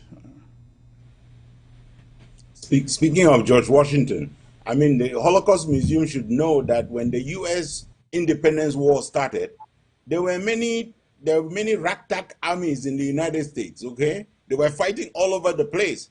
The reason that they found George Washington and brought him to lead the struggle, the Independence War, was because they were in tatters. They had the blessing that George Washington was a trained soldier, so he could pull together trained soldiers and they could go out there and fight. Ambazonia does not have that luxury, but we have people who are willing, they are ready to go out and defend our people, and they're civilians. And because they are civilians, they are not organized into an army. We will indeed remain in many ranks, but we are so united on the issue of Ambazonia, which is the only thing that matters. And they're not going to be able to divide us on that particular subject.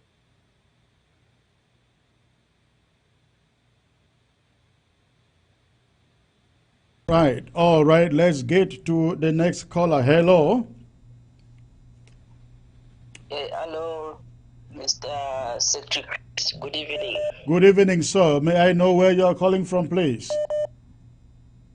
I'm calling from Mizam. Okay. What is your contribution or question? What is your contribution or question? Quickly. Secretary, I have two worries. The first one is we have been talking of the mediation with the Swiss. I don't know what it takes for soon, because we have been discussing this for more than 1 year now. I don't know what actually is delaying, because when this thing came up, I was thinking that maybe it would take us just about few months.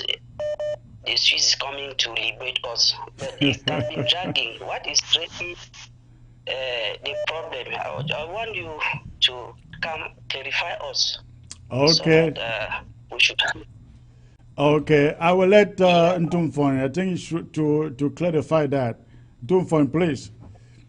Thank you for the call. Well, thank you very much. I think the people who are facing genocide living there in Mezam State should be absolutely worried, like he's saying, because it is not their fault and it is not our fault. It is the fault of the international community refusing to do what they need to do. Look, when you have a negotiation and you have a mediation, the people that join the mediation and say they are going to support it, like the US did, like the UN, like the AU did, the Commonwealth did, what you expect them to do next is for them to appoint their special envoy to the negotiations. Switzerland has appointed their mediator to the negotiations.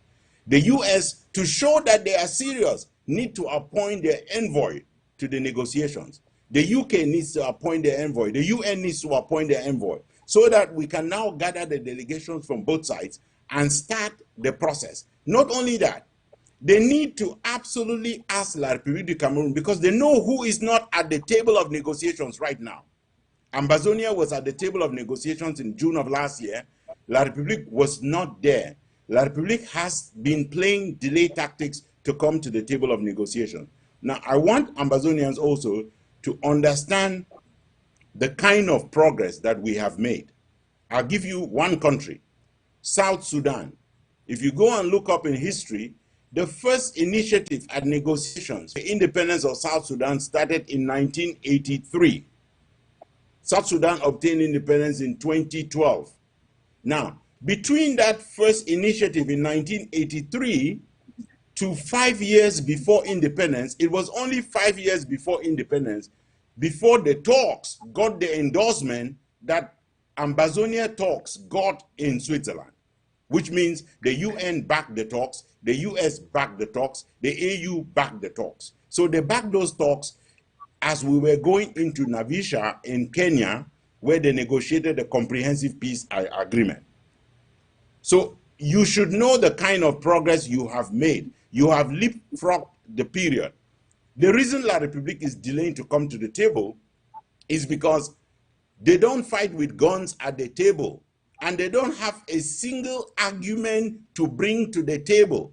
And they know that the day they walk into that table, that is the same day that the world is going to be inviting them to leave Ambazonia. They know that, and that is why they're delaying.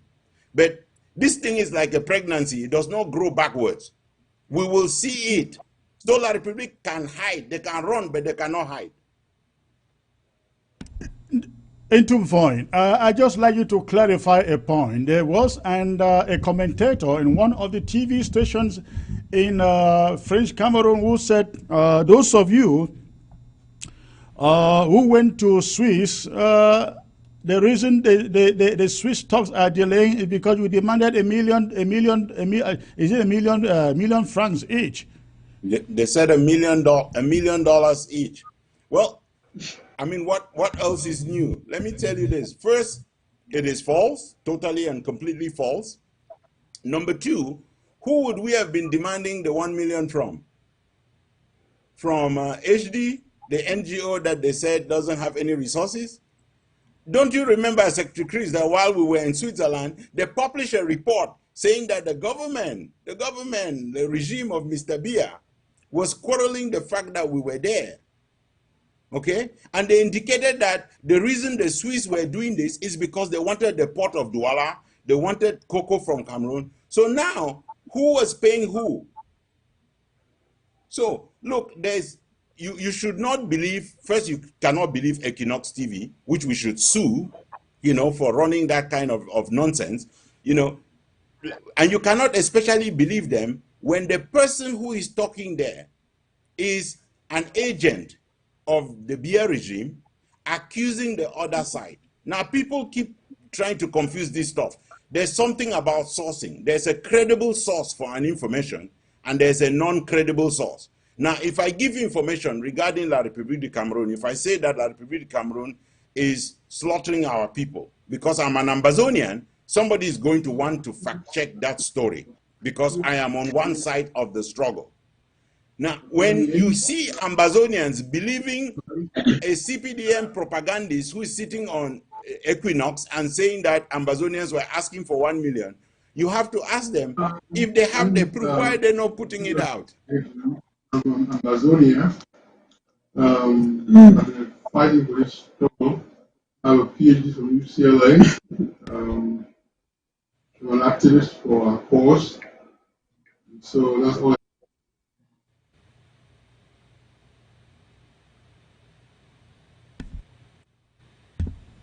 Somebody had some background noise over there. I just checked your background. Let me see. Thank you, Ntumfon. Let's get to the next caller here. Hello. Yeah. Hello. Hello.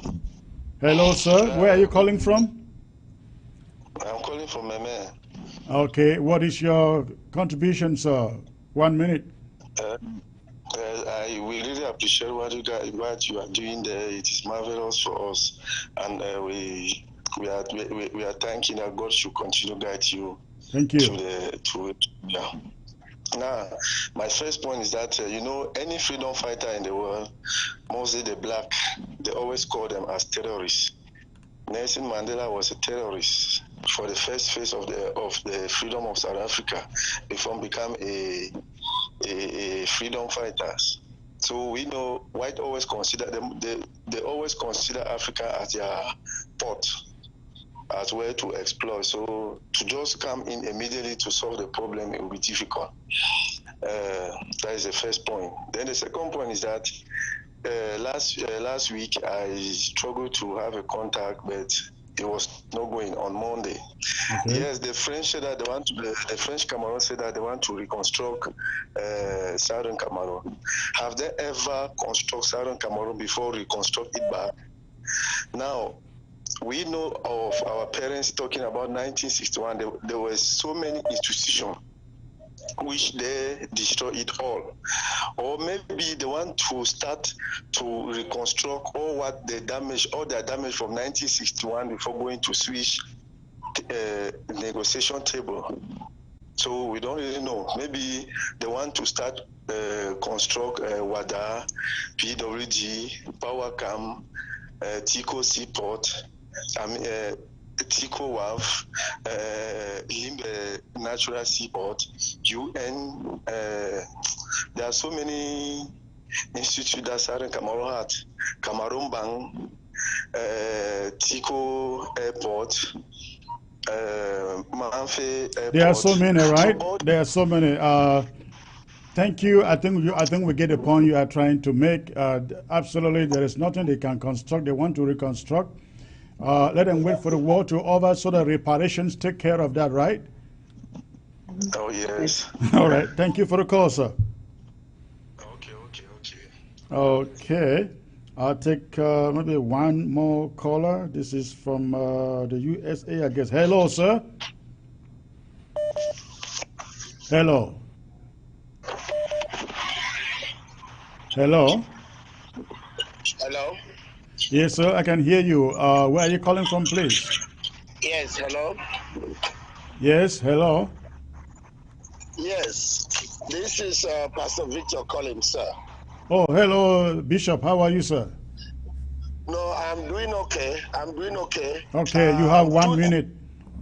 Yes, two things. I wanted that if you had the numbers of those ladies handy or their emails, you could have given to us. I know we can Google those things, but if you have the handy at the end, maybe you can read them out to us to copy. They are there right on the screen. They've been on the screen forever. You can still find it right now. The Twitter handle, the email, the telephone, they are out there. Okay, because I'm using my phone, so it's very little. I cannot even see that. Okay, maybe after you go back. Yes, go on, please. Yeah, I'll go and look at it on my computer. The next thing I wanted to say is that my prayer is this, that the Holocaust Museum Center of America do not understand that the U.S. State Department knows everything happening in Ambazonia. They know it very well. And any attempt, I am praying that they will, may God use their evil report to expose them to the world. So that even what Donald Trump wanted to do that Congress was quoting to cut more of their money should even be done, because the U.S. Congress, the U.S. Senate, the U.S. State Department understands the truth of what is going on in Ambazonia. And to see a credible body like the Holocaust Center or Museum Center to come and write the report they wrote, I think that God wants to expose them the more for them to know that they have been doing evil than good. So that is my prayer. And I just want to say that Ambazonians should stay calm because that report is going nowhere. It's going nowhere. There is no new thing that they are trying to tell anybody in the U.S. State Department that they don't know about Ambazonia. They know we had our independence in 1961. They know La Republique had independence in 1960. They know all what is happening there. So I just think that it is quite, it's an opportunity just to expose them the more.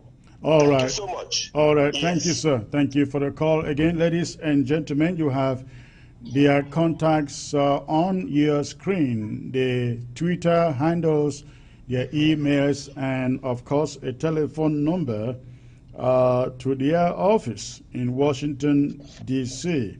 So let's launch a crusade on those, using those contacts. Let them know we are upset, we are not happy with what they are trying to do. I'll take the last caller, and this is from Ground Zero. Hello, sir. Hello. Hello. Hello. Hello, sir. Hello. Good evening. Good evening, sir. May I know where you are calling from, please? Calling from my apartment at Ground Zero, precisely. Okay. 1 minute. What do you have to contribute, sir? No, my contribution is just simple. Let me just greet all of you in the studio and give you that congratulations and that the intellectualism that is in you people, what you people have acquired at the diaspora because of the problems you had here and went to the diaspora, the education you have acquired, it is more enough to defeat all what is going or taking place in America. Just have that confidence, because I never believed that at this age of which I am now, I would have been seeing a television and seeing people talking, and there is a station of where I was brutally beaten in 1968 when I was still 16 years old as a professional teacher taken by late Father Cunningham. I left very early going to school. I was rated on Kale and well beaten. And by 1969, up to that, normal criminal juju beaten by these French military people. I had never believed. So don't waste your time. The intelligence that you people have, it is gifted by God, and there is nothing to disturb it. Have that confidence, you will succeed. And there's a lot of progress we are seeing, and you people will succeed. And one day before we die, I am 70 now. I never believe of that. God bless you. God continue to guide you and protect you people there at the diaspora. Have a nice time. Thank you, sir. I really appreciate that, and I will let Barrister John, Ntumfoin, and Dr. Patience, please, the last word. Well, my last word, Chris, is that the Holocaust Museum should be reformed. It is a very important organization for the prevention of genocide around the world. It should not be seen to promote genocide around the world. Number two, La Republique, again, will fail. They have been failing for a very long time. They have been spending money trying to paint us black. It will not happen. Our leaders are hearty and strong. And we will go on and fight to the last man standing. Thank you, Chris. Thank you, Barrister John. Ntumfoin, please, the last word. Yeah, first I'd just like to thank the panelists. This is so beautiful. And Chris, bring a woman every time, please, please, please, please. We don't have enough of our women in the forefront of our struggle, and I know they do a lot of work. So bring them, because there are some fake women down there pretending to be Ambazonians. Let our women show them how this thing is done. Thank you, Doc, for being here today. I'll say one last thing in the form of two proposals.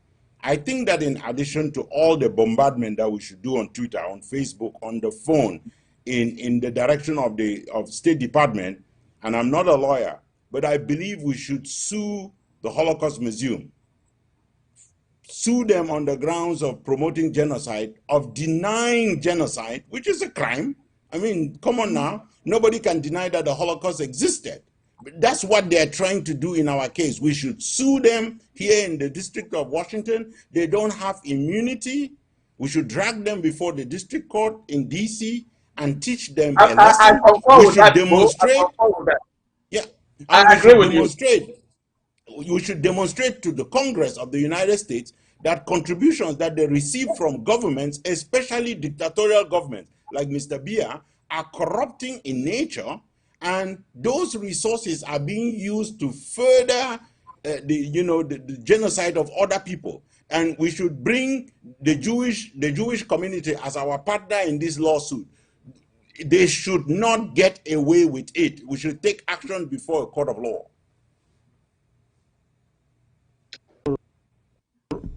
All right, And all right. Dr. Patience, please. yes, The last one. No, before that, don't find. okay. You know that that lies in your hands, right? You are the leaders that they're referring to. So, I guess you are the one to initiate that with other leaders.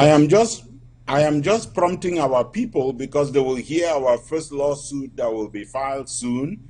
And there will be piles of lawsuits, because there are many of them that will be dragging to court. Even as they contribute to the draft, they should get ready to start contributing towards the lawsuits. We should make sure that these people have nowhere to turn.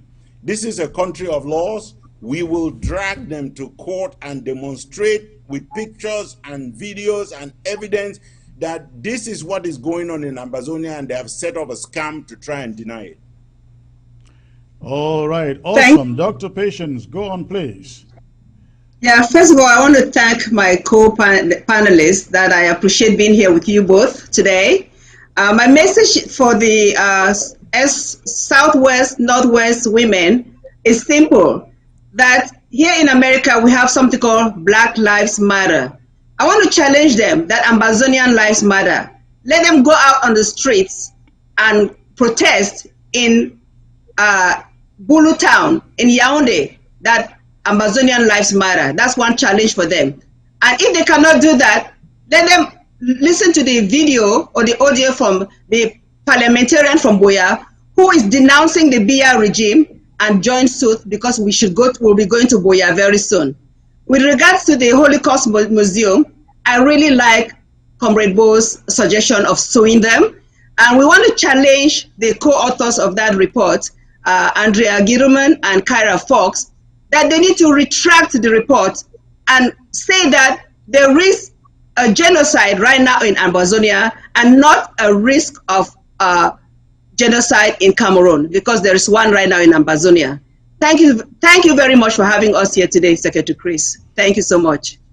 All right, ladies and gentlemen, thank you for honoring this invitation. It has been a really long broadcast, and Dr. Patience, you in person, I didn't intend to keep you this long, but I just had no choice. I thought you added some spices to the whole discussion. Thank you all for coming on board. I look forward to having you again. I want to thank you all on Ground Zero, Ground One, across the globe watching ABC television. I hope that this has been educative and informative for you. Just want to remind you before I leave that Sunday is Donga Mantung Day. Sunday is Donga Mantung Day. We are looking forward to every Ambazonian showing up to fraternize with the comrades in Donga Mantung. Let's turn out, support the people of Ngaribu, support Comrade Opal Info, Ngala Info. Let's stand up and again contribute to Donga Mantung and shame the Ngala Gerard of that community, that we Ambazonians, we are taking our destiny into our hands. We are taking our destiny into our hands. Again, thanks for tuning in, ladies and gentlemen. You have a great night.